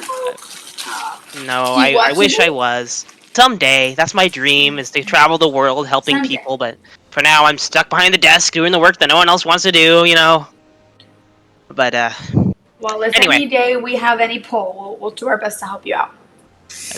The bartender guy is running back out of breath, gets to the other side of the bar, and Valir is like, give this fine dwarf anything she'd like, please. On me. Yeah, And he's looking at you. Belvedere, what should I order? What do you recommend, Belvedere? The wine is very good. Oh, okay, I then make a sure. hand signal next to my drink that's like, not this, anything. Oh, and I go, oh, wine. Okay, yes, very good wine. And All right. As the And I get a bartender glass is of wine. pouring it for wine, I say to Valir, Betty has a prophecy about her. Valir's like, shut Oh, up. please. A prophecy of what kind? Is it relating to Don't Torm? tell him You to gotta shut tell up. me. I'm just kidding.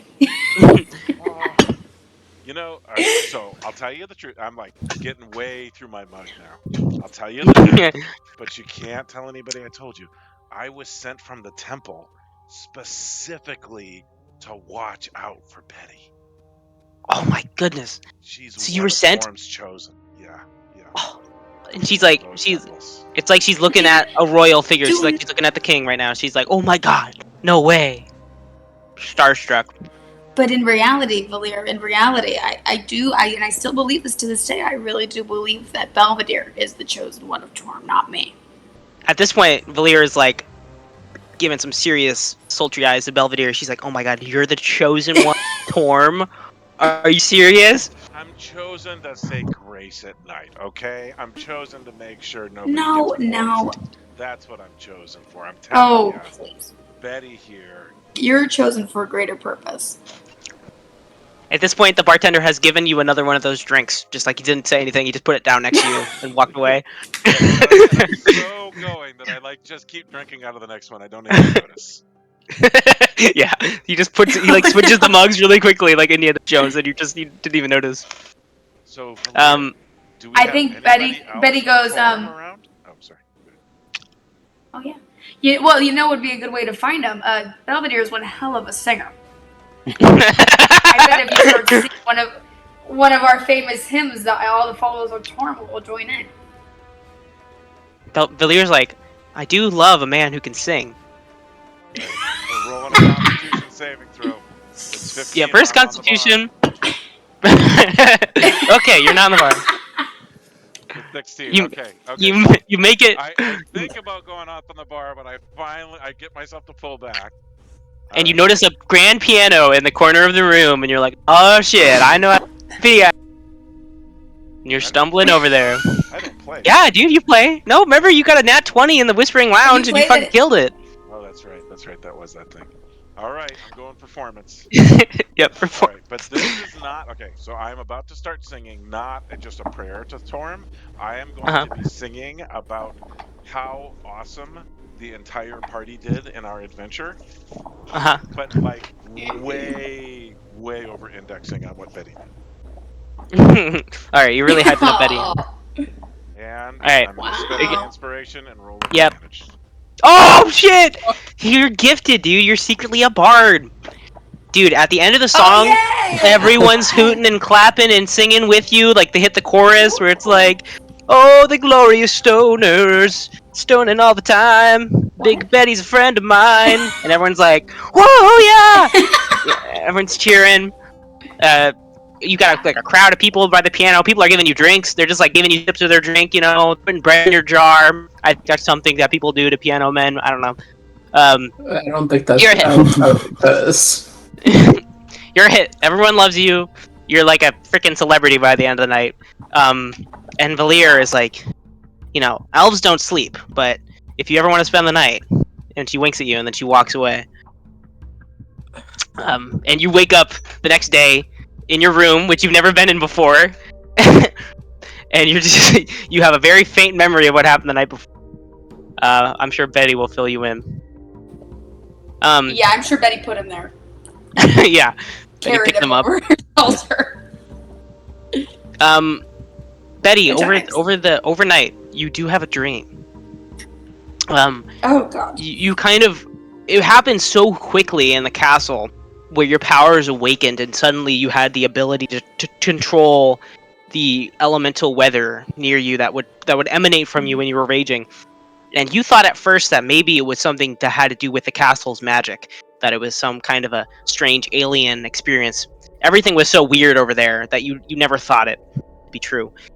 But now that you're here, back in the material plane, you have this strangest dream where you feel like you have lightning in your veins. And you feel it like spreading slowly throughout your arms, your hands, into your chest, like this grand power that is just emanating from within. Something that you have just completely have no idea where it's coming from. And you wake up in this kind of cold sweat, probably hungover a little bit from the night before. But you just have that very vivid image of lightning in your veins.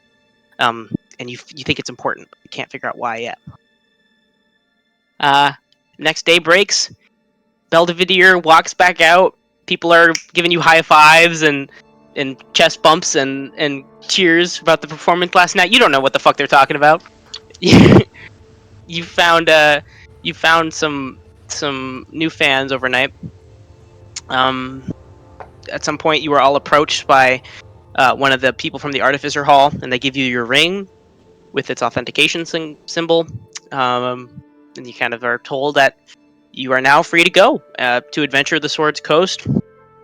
From this point forward, you are acting members of the guild. There is always a chance that you will receive a sending message. You'll be summoned back to the guild hall for an emergency mission or a priority mission, just like the airship at the beginning. But until that happens, you are free to, as long as you're helping somebody along the Swords Coast and you're getting that progress in your quest stone, you're free to do whatever you want to do. Go for it. I still want to go check out the Artificer's Hall. Yeah, you were able to meet one of the Artificers when they give you the ring. They show you where the hall is. Full of people. Some people are creating blueprints. Some people are reading blueprints, mass producing. There's a grand forge where they're making armor and weapons. Enchantment hall. People are working on robotics. It's a whole thing. It's like it's where you would hang out. Yeah. Is there anything in particular you're looking for here? Yeah. Is there any cool stuff or basic tools I could get to try to work on? See if I can make any progress on the blueprints while we're on the road or anything. Yeah, I mean, you could probably shop around for some tools and metal and materials for some of the more rudimentary blueprints, like not the crazy, anti-gravity stuff or the other blueprints you found, but for the lighter items, yeah, you could probably. I think that you probably, with the guild discount, you could probably get enough stuff to make 2 or 3 items for 40 gold. Okay, I'm gonna do that. Okay, so yeah, you don't have to worry about keeping track of your materials or your tools. You have it. For now. Well, eventually, you'll probably have to spend more money, or you'll have to go on quest to find items to make the big stuff, if that is something you want to do. I mean, you have the blueprint for the Celestial Spark, so I know. You could eventually make it. You might have to. I think it's going to be kind of like the thing where you have to make the pieces that make the Celestial Spark. So that's kind of what you're working on now. Is you're working on building the pieces that build the thing. I feel like I need to have a workshop first, probably. Yeah. But this is the first step. You're building the outermost edges of it, the frame. Yeah. Does anyone else have anything? I'm gonna focus on the blueprints that I think might be useful in our adventures. Right. So I'm looking for a few things. I gotta find Valir to see if there's somebody I can talk to that can help me get my eyepiece upgraded. I need to go shopping for just some basic armor and stuff. See if I can upgrade my chain shirt or my mace or my shield. Does anybody else want to go do shopping? I would like to see if there's any good gear. I want to get some armor so I'm slightly less squishy. Okay. Yeah, sorry. It's okay. Yeah, it's cool. I think she might want to go shopping too. All right. All right. So. Is there anything interesting? Oh, I guess I could get a shield or something. Here. I have a nice shop catalog that I've used in the past. I'm gonna put it in Discord that everyone can open up. It's the prices on here and the availability are gonna be listed. You can always haggle, but you have to remember that right now the entire economy is kind of in shambles thanks to the breaking of the trade routes. So a lot of stuff is probably going to be more expensive than it usually is. So it's kind of up to you, and if you want to do a bunch of shopping now, or if you want to try to wait until. And I think we can buy low on and then bring to another city. Potentially. So high. Yeah, I mean, you know that in Brighthearth, where you're going, they are running out of food because they're going through famine. So if you want to stock up on hardtack and rations. But that would be more like you would give it to them than it'd be kind of a dick move if you go there and trying to sell it. But I mean, that is something you could do, if I guess. I mean, it depends on how much you're selling it for. Gouging the crap out of it, then it's different than if you're making it cheap just to help cut costs. We're gonna use the expensive cost. Yeah, use the expensive cost for everything right now. If you haggle successfully, then you might be able to work it down to the normal cost. But I don't know if any of you are particularly good at charisma. I think Belvedere should get advantage on all charisma checks for the next forever. Yeah, it depends on if they recognize them. Yeah. Even if I get a shield, can I not carry it and a two-handed at the same time? Yes, two-handed is only for... Yep, no shield. And I'm pretty sure your unarmored defense only works as long as you're not wearing any armor or a shield. Okay, so I don't even want anything like that. Oh wait, no, never mind. I just read it again. It says you can wear a shield and have unarmored defense at the same time. So never mind, I lied. But you would have to give up on some damage in order to be focusing on more on defense. And like honestly, you've never really been at risk of dying, but I mean it's up to you. You are like the best damage dealer currently, I think. That's true.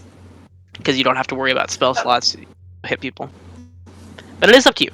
I'm not gonna force you to. No, it's all good. There is one ability that I have that I don't have the weapons for. Which weapon is that? It is the one battle axe.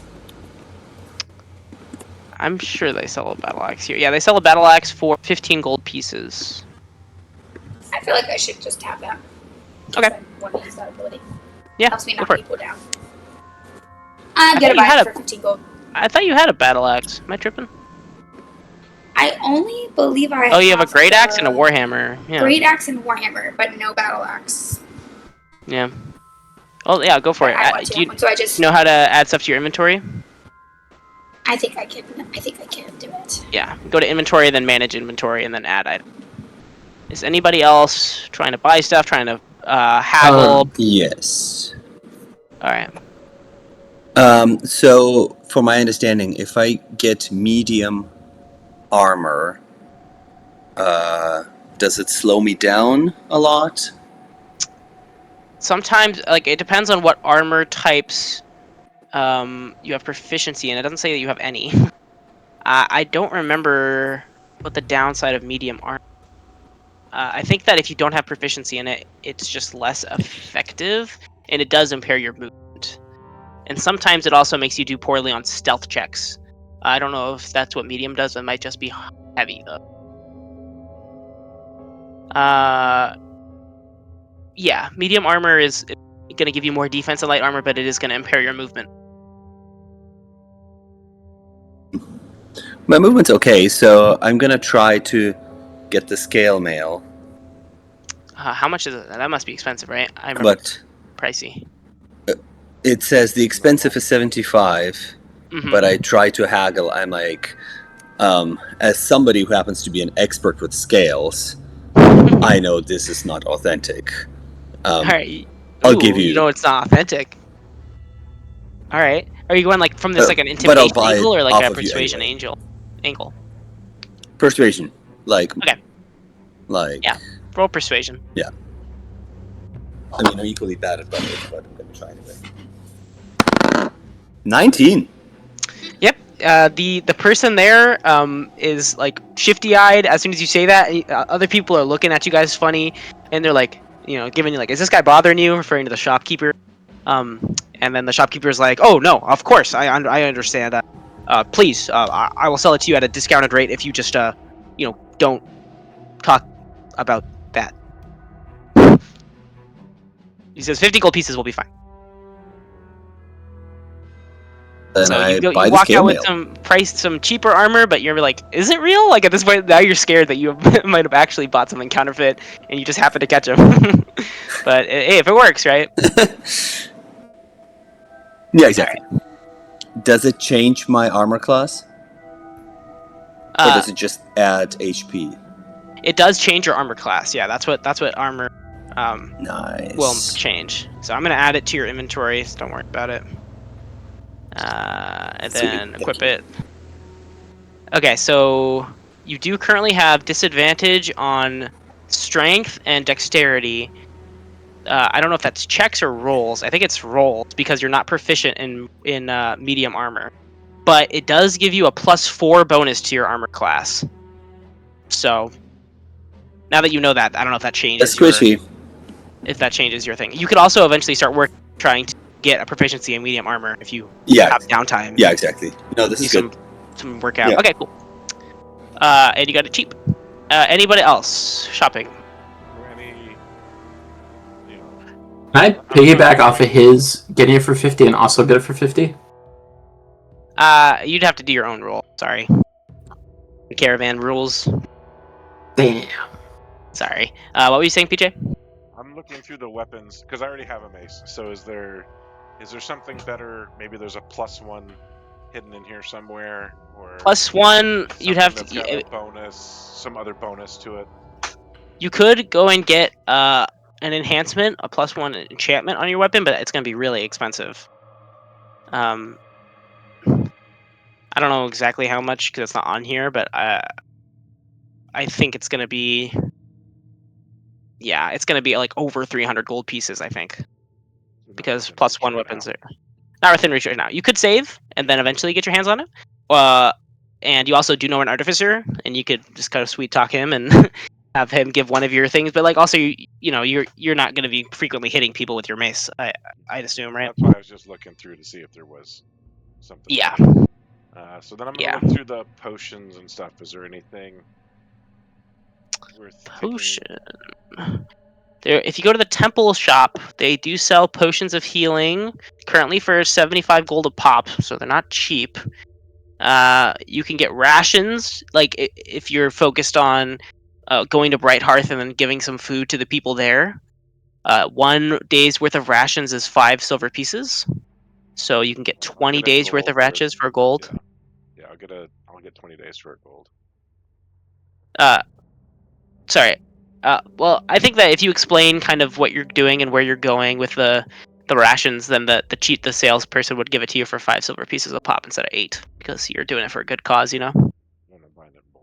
And you're at the temple shop, and they saw your performance last night, and they thought you were really so they're definitely gonna spending 1 gold. So you have 20 days of rations. I'm assuming people are doing a job of logging their stuff that they're buying in their inventory. PJ, Valir approaches you while you're standing at the shop after purchasing the rations, and all of a sudden she seems kind of like distant compared to last night when she was all over you. She's kind of like, "Oh, hi, Belvedere. I spoke to some of the artificers about your eyepiece. One of them offered to do a rush order because of your leaving today. I'm glad I bumped into you, but I had a great time last night. I hope you come back soon." Everything okay, Valir? She's like, "Yeah, I mean, everything's fine. It's just, I don't know. Don't worry about it. You got your own adventures to keep track of. I don't need you, me." No, please. What can I do to help? She's like,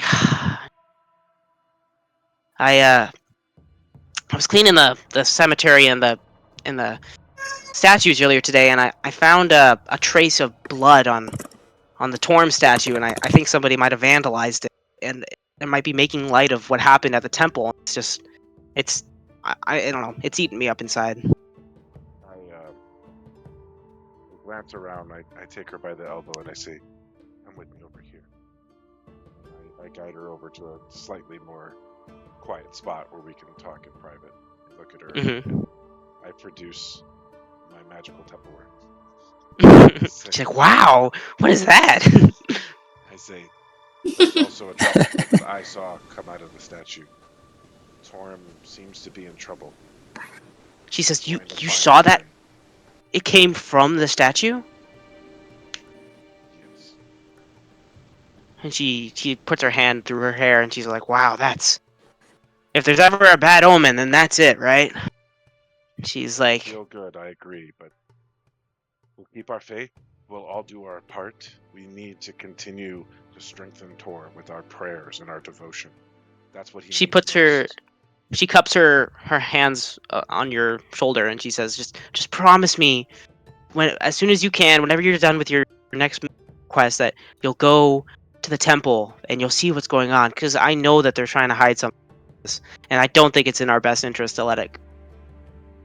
No, but Orm's Chosen is in a very fragile spot right now. We must help her find her father. Pray, will you? And she steps back and says, "What's best for Torm's Chosen must be best for Torm, I suppose. I will keep you in my prayers. Please let me know when you come back. I'm sure we'll have plenty to talk about." Thank And you for everything. she nods, and kind of walks away. And as she's walking away, she gives you like another. She looks back, gives you another glance, and then keeps walking into the crowd. Yeah. I'm gonna take a breath, steady myself, try to shake off all the hormones, and head to that what's it called? Artificer. Artificer stuff. Thank you. Not Yeah. arcanist. Yeah, You find a small gnome standing on top of a bunch of pots stacked into a tower, working on a robot that's like 12 times the size of him. And as he's working, he sees your approach. He says, "Hey!" He says, "I think I was looking for you." And he goes down to like your knee height, and then he puts his hand out to shake your hand, but he's like reaching towards your shin. He's not trying to go up to you. He's expecting you to come down to him to shake your hand. I cop a squat, look him in the eye, and shake his hand. He says, "I'm Jan Jansen. I'm the best artificer here.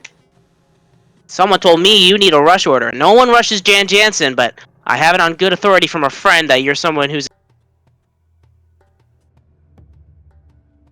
Somebody who's what? In need of an upgrade. Well, I would appreciate any help you could give me. I take off my eye patch and show him and kind of explain what I'm trying to do. Get an upgrade of any sort, really, but really anything that'll let me see through it and still have it be an amulet would be amazing. He has these high-tech goggles that he's moving the lenses on and inspects the eyepiece, and he says, "Yeah, I don't know. I think I could do something to it, but in a day, it's gonna be pricey. You know how it is." What is pricey? He says, "Well, you know what the shortage is coming out of Baldur's Gate. Everything's more expensive, so like, thinking like 150 gold pieces seems fair." And if that's really what it costs, I'll pay you everything I have. But since I've been buying food for the folks that are starving and trying to prepare for this arduous journey where we once again try to save the world, 121 gold is all I have. You gotta Should have roll a persuasion. Yeah. That should have a persuasion check on it.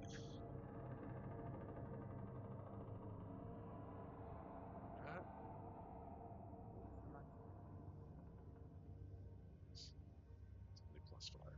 Wait, we went to sleep? Yep. Oh yeah, spending my new inspiration. New day. New day. The new dawn. Advantage. I'm feeling 20 on the die. Not really. That's awesome. 15 on the die. He looks at you and he's like, "You know, a lot of people come in here and they bullshit me with sob stories. But I can tell that you're a man of faith and that you're true to your word. And that means a lot. You know, I grew up, I didn't have a lot of food, didn't have a lot of opportunities, but I made myself today. And I can tell you're making yourself who you're gonna be. And I like that. So for you, I'll drop the price down to 150 gold pieces. I'm just kidding. I'll give it to you for 100. Put my hand on his shoulder. I say, "Bless you. Thank you." He says, "I did not sneeze, but I'll go work on your die piece right now. I will take half of the price right now as a deposit." I give him the full 100. I trust you, of course. He says, "Wow. I promise I'll come back." And he winks at you, and then he walks away. Alright. Is anyone else shopping? Yeah. Still. I would also like to get scale armor. Yeah, go for it. Because I do have proficiency. Are you haggling to try to get a cheaper price? What's the price he's quoting me? He's quoting you 75. Come on, man. This is much more expensive than I would expect for a member of the guild who just saved the world, you know. Without me. Right, Without us and me and my team, there would still be all the chaos that's been beset the world recently. All right, roll for persuasion. Go one of two I ways. have proficiency in persuasion. Does that do anything? It just adds a flat bonus to all your persuasion rolls. So it's a +3 when it would be a +0. Good luck.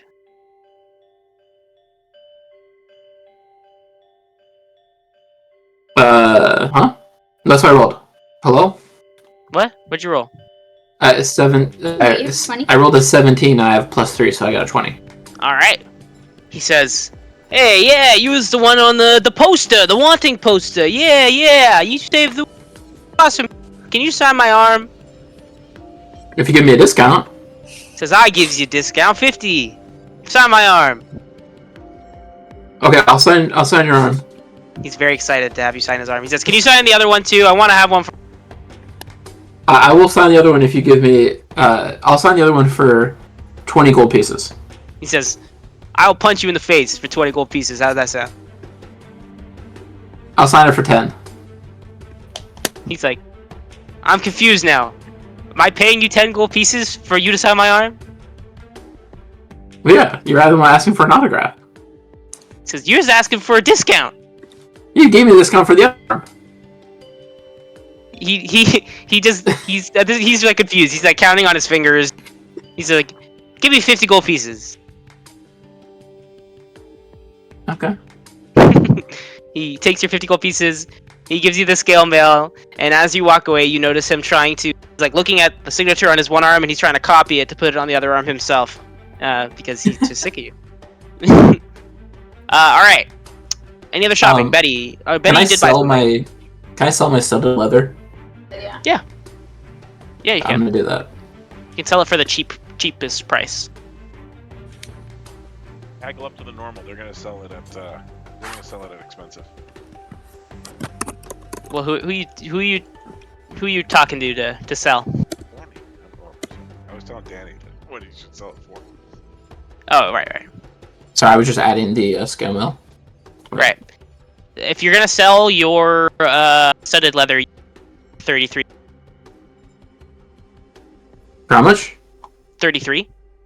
Can I haggle up to 45 or no? You can try. I'll just take the 33. Yeah, I appreciate that. The economy's rough, man. All this money's coming out of my pocket. People don't recognize it. So it's like, I'm kind of being nice to you guys if you think about it. Alright. And then I need to buy a... I want to buy one more thing, sorry. Sorry, I have to buy a staff, rod, or wand. Uh-huh. Is there anything, like, interesting with any of that stuff? Well, staff, rods, and wands are all magical focus. So depending on your subclass, you can use them to cast spells out of. But as an artificer, you use your tools, or now you have your arcane firearm, which you can use as your focus. But I need to... I have to make one of them into my arcane firearm, I believe. Oh, I see. Yeah, then it doesn't matter which one you buy. Yeah, worst case scenario, you can just sell it back later. Well, I was more asking if there were any that are, like, magical that I can get, have, like, attributes or anything. Okay. No, not unless you got, like, 400 gold. What's the all like coolest the one? +1 enchantments and shit are really pricey. But you guys are going to make a bunch of money later. Okay, I'm going to take a rod. You take the rod. Congratulations. I'm gonna get a wand, actually. Sorry, I'm gonna get a wand. Alright, you take the wand. I'm gonna take a wand. That'll be 15 gold pieces. Rods are cheaper. I'm gonna take a rod for 8 gold. Sorry. Alright, take a rod. Staff for 8. Yeah, staff is for 8. 15 for a rod, 15 for a wand, buddy. Read the prices. I don't got No, all day. rod's 8. Rod's 8. What are you talking about? I'm looking at magical theme. Arcane shop, bottom left-hand corner under weapons. I had Yep, 8 that's for a fine. rod somewhere. Arcane focus. You got because they're all the expensive ones. So crystal for. I might have been 15, misreading. wand for 30, rod for 15. staff Yeah, for you 8. should get a staff for 8. It works the same. I'll get a staff for 8. I'm gonna get a Yeah, staff get a for 8. But it's like a short staff. Yeah. Alright. I'm gonna make that my magical focus, and then I'm gonna make Sorry. I'm gonna infuse my new armor with the +1. Yep, that's allowed. How many infusions do you have currently? You have Just the that bag of and holding and that. Okay. How do I do that on here? I remember there was a way to do it. I think what you do is you go to inventory and you scroll down to infusions, then you click manage infusions. Then Yeah, I you got it. I found it. I found it. Yeah. Okay. Gremlin, what you want to buy? What you boyin'? A light crossbow. Because I have proficiency with it. And Surprised you don't already have one. that I have. Well, it looks like I have a short bow. Man, everyone sucks at pissing. Yeah, you could probably trade your short bow for, the cost of selling the short bow plus buying the light crossbow. I don't know what that's Let's gonna do equal up that. to. So let's find that out. Short bow. Yeah. Short bow will sell for 18, and a light crossbow you can buy for 18. So they could do a one. Well, no, sorry. You could buy for 38 because I forgot we're in expensive land. You could potentially haggle it down to 25. Fine. So you can get it for 20 gold if you trade in your. In total. Yeah. That's all right. Gold minus I'll do short that. bow plus light crossbow. All right, cool. Betty, did you want to buy anything else? You have the most money, I think, currently because I've been buying a bunch of shit. Rolling in it. Is there any sort of healing stuff in here? No. There is a potion of healing, but they're pretty pricey. I was telling PJ it's not really healing, but it is. You could buy a bunch of rations and bring them to Brighthearth, either to sell them there or just to give them to people who are starving, probably. And especially because it's your home, like your parent, your mom and your brother might be starving, so it's like it might make sense to stock up on food. Past that, yeah. I mean, what else could I be spending my money on if not potions of healing? I don't feel like I have anything better to. You could just save it. Spend it on. Yeah, you could definitely save it for Okay. eventually buying an enchantment on one of your items.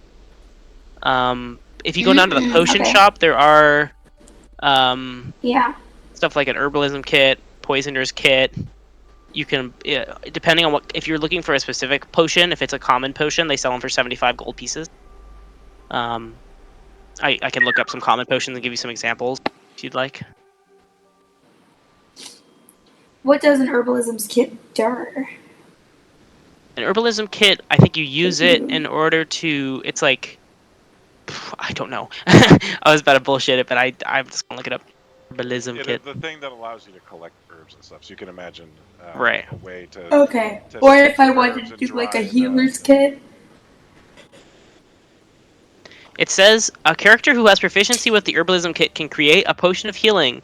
Doing so requires using this kit and 25 gold pieces of raw material over the course of 1 day, 8 hours of work. If you have proficiency with a tool, you can add your proficiency bonus to the check. So how much does an herbalism kit cost? But I don't. I mean, The yeah, herbalism costs expensive $8.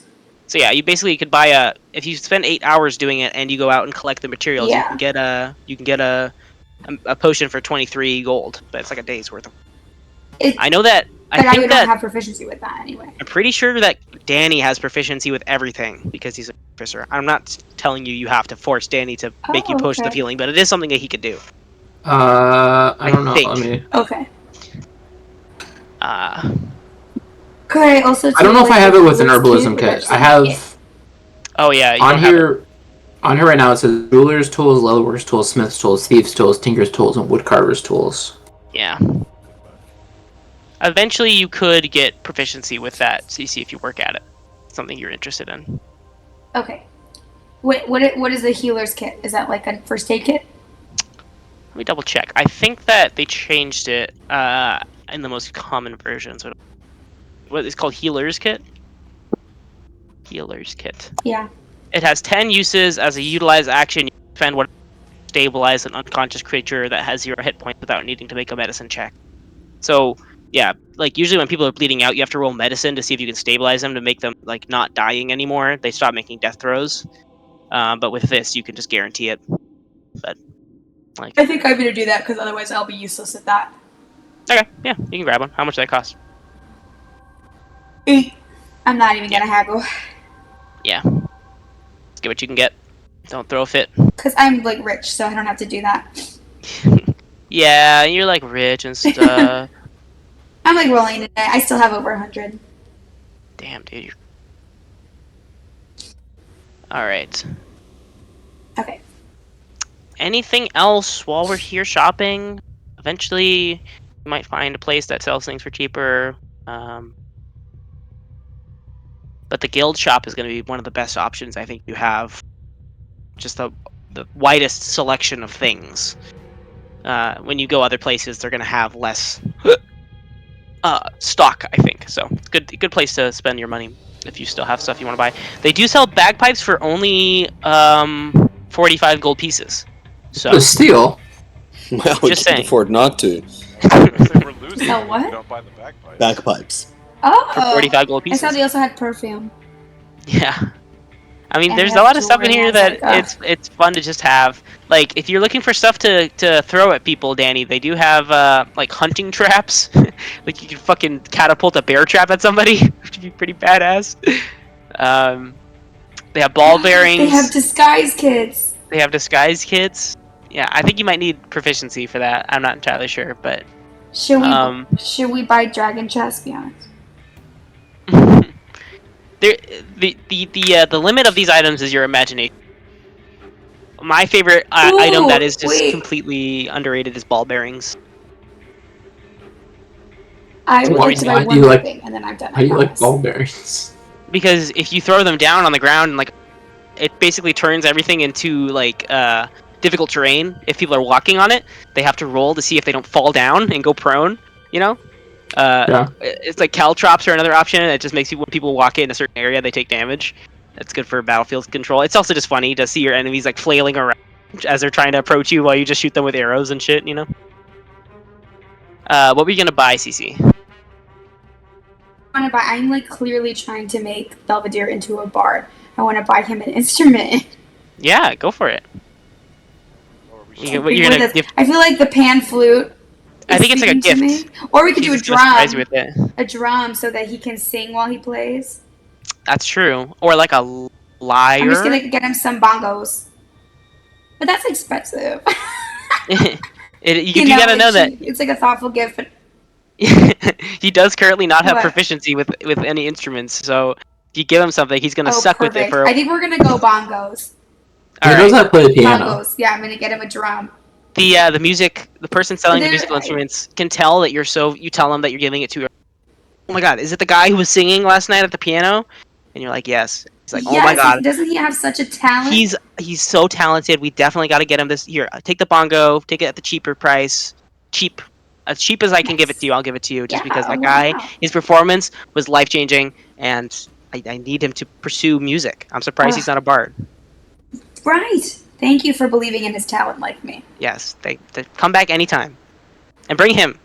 I need to get him to autograph something. Ooh, everyone's really into that here. I guess so. All right. Last call for shopping. I think we're probably just gonna end up. I think I'm okay. I would recommend you buy Ethan. Yeah. Other Ethan. than ball bearings. As someone I who's can't played, really think of anything. Who's played Dungeons and Dragons more than us. It's like it's very easy to buy stuff in this shop, like, and then never remember to use it. But like sometimes you find yourself in a situation where you're like, holy shit, I wish I had a fucking shovel. Like, we need to get this thing, it's in the ground and none of us can dig. You know? So it's like but also you gotta remember that weight is I mean, you have a bag of holding, so that's less of a factor, but like you can't just be carrying everything around all the time. So I think usually I play for a while until I'm like, oh, I wish I had blank, and then next time I'm at a shop, I just grab it because I know I'm probably gonna need it again, you know. How much is a shovel? Shovel is currently 3 gold pieces, and a pickaxe is also 3 gold pieces. I'm gonna get a shovel and a pickaxe and put them in the bag. All right. Is there any like combos? Like somebody has decided to make a shovel and pickaxe combo? Yeah, if you buy a shovel and a pickaxe in the same transaction, they chop a gold off. They give it to you for 5. Oh, hell yeah. It's a minor yeah. special. Hell yeah, brother. I'm there. Also, like rope, but you all start with rope in like your adventuring kit. But like, if I think I people can are also actually just- tracking it and using it, then eventually you're like, oh, I gotta go buy more in the store. None of you are very prolific archers, so you don't really have to care too much about ammunition. And even when people are archers, like 99% of DMs don't care about tracking ammunition. You don't track your arrows, neither will the DM. Yes. Are you gonna make us track like our food and stuff? When you are traveling in the overworld, yes, like traveling from one location to another. Every other time, no. Like even if you're in a location for a long period of time, I'm not gonna, because it's just hard to keep track of rations.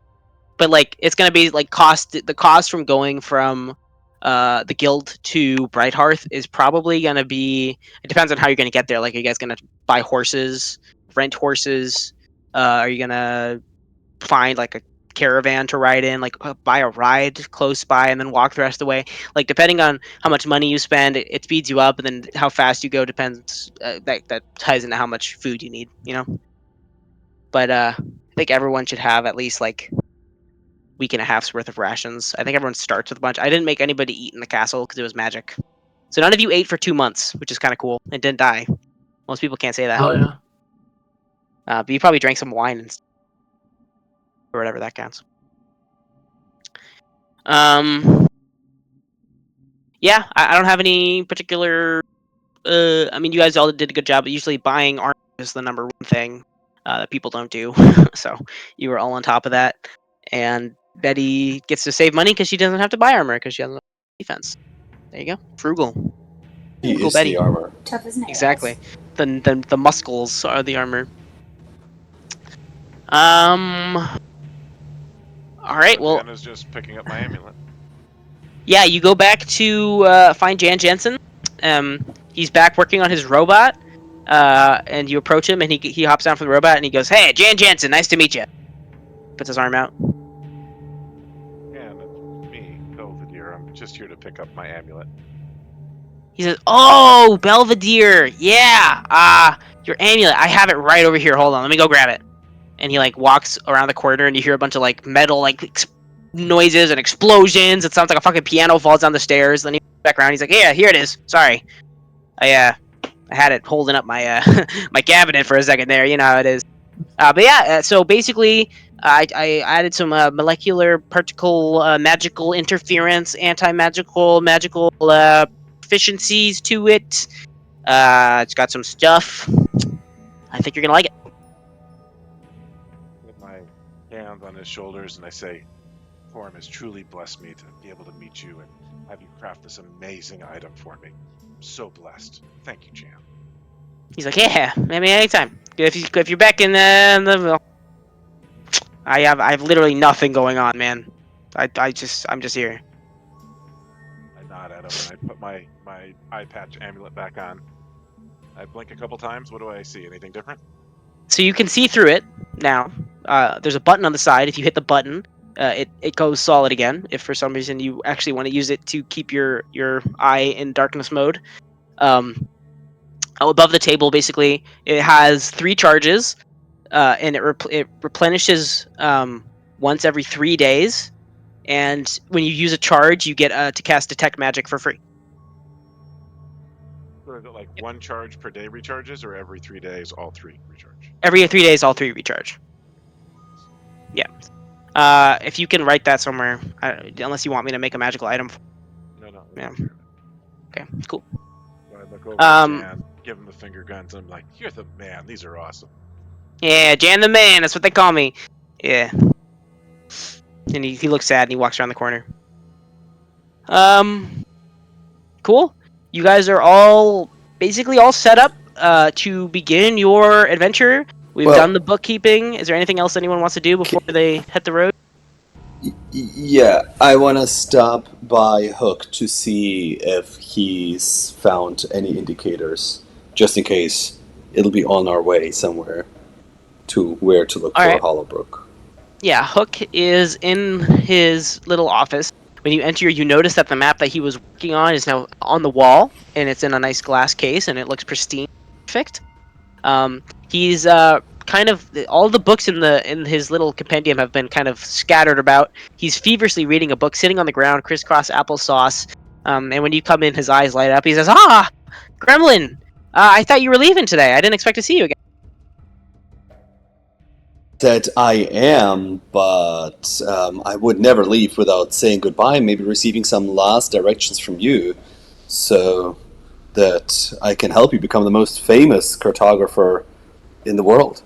He says, "Oh, well, you flatter me. Unfortunately, I haven't been able to find any concrete directions to this place because most things that I'm reading are saying that it's not real. But I'm not letting that stop me, and I'm still searching. I have a lead. I heard a small child singing the song." And I asked him about it, and he said I tracked it down to his mom, who tracked it to his grandma. It's the whole tall tale. Basically, they say something about when you hear whistling, it means you're close to the Hollows, which I think might have something to do with Hollowbrook. But the little kid extorted me out of all my lollipops, so I'm still kind of pissed off about it. That's all I got. By the time you're back, I guarantee you I have something concrete, though. I'm working overtime on this. It's my top priority, I promise. Sounds great. Well, I appreciate all your help, and I'll see you soon. Because I wish you the greatest of luck. Return safe. And then Thank he you. gets back to reading on the floor. Yep. All right. How much progress did I make in restoring the thing last night? Last night, you were kind of... So what are you focusing on more right now? Are you focusing on the book, or are you focusing on on the book. Obscuring the note. Okay. On the book, I'd say maybe you're like 7.5% of the way through. Maybe you'll get better with time. But one night... Is this a tool I can earn proficient with? Yeah, cartography's tools is the thing. Yep. Okay. I'd say that if you worked at it for long enough, you'll be able to get proficiency with it and improve your speed greatly. Okay. But right now, it's gonna be slow progress. That's fine. Is there any final bookkeeping, boring, baby back ribs stuff that anyone wants to do before we leave the guild hall? Because next time, I think we're just gonna pick up on our adventure to Brighthearth.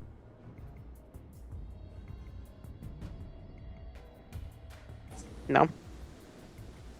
I mean, I think that's everything I was wanting to do. I agree, meow. The cat has something to say about it. Yeah, Gnocchi wanted to do some bookkeeping. All right. Well, that's I think where we're gonna leave off for today, because I think it would make more sense to start fresh tomorrow, or not tomorrow. Hopefully next week. I do have my first choir concert next Sunday, but that ends at 7. So if I prepare enough on Saturday, I could probably come home and do a session. It just might not be super long because I might be kind of tired, but I want to keep the ball rolling on chapter 2, The Glorious Stoners. Cool. I hope you guys enjoyed. PJ, I am probably going to need this recording more than the others because I did make up a lot of names and I don't have them written down. So it would be helpful if I could go back through and scrub it through and log everything. But if you don't get around to it, that's okay. All right. And if you just want to choose a town in the Isles for me to be from, that's fine. Yeah. too. Yeah. I mean, I just figured you it could makes also sense just because be native to one island, and it's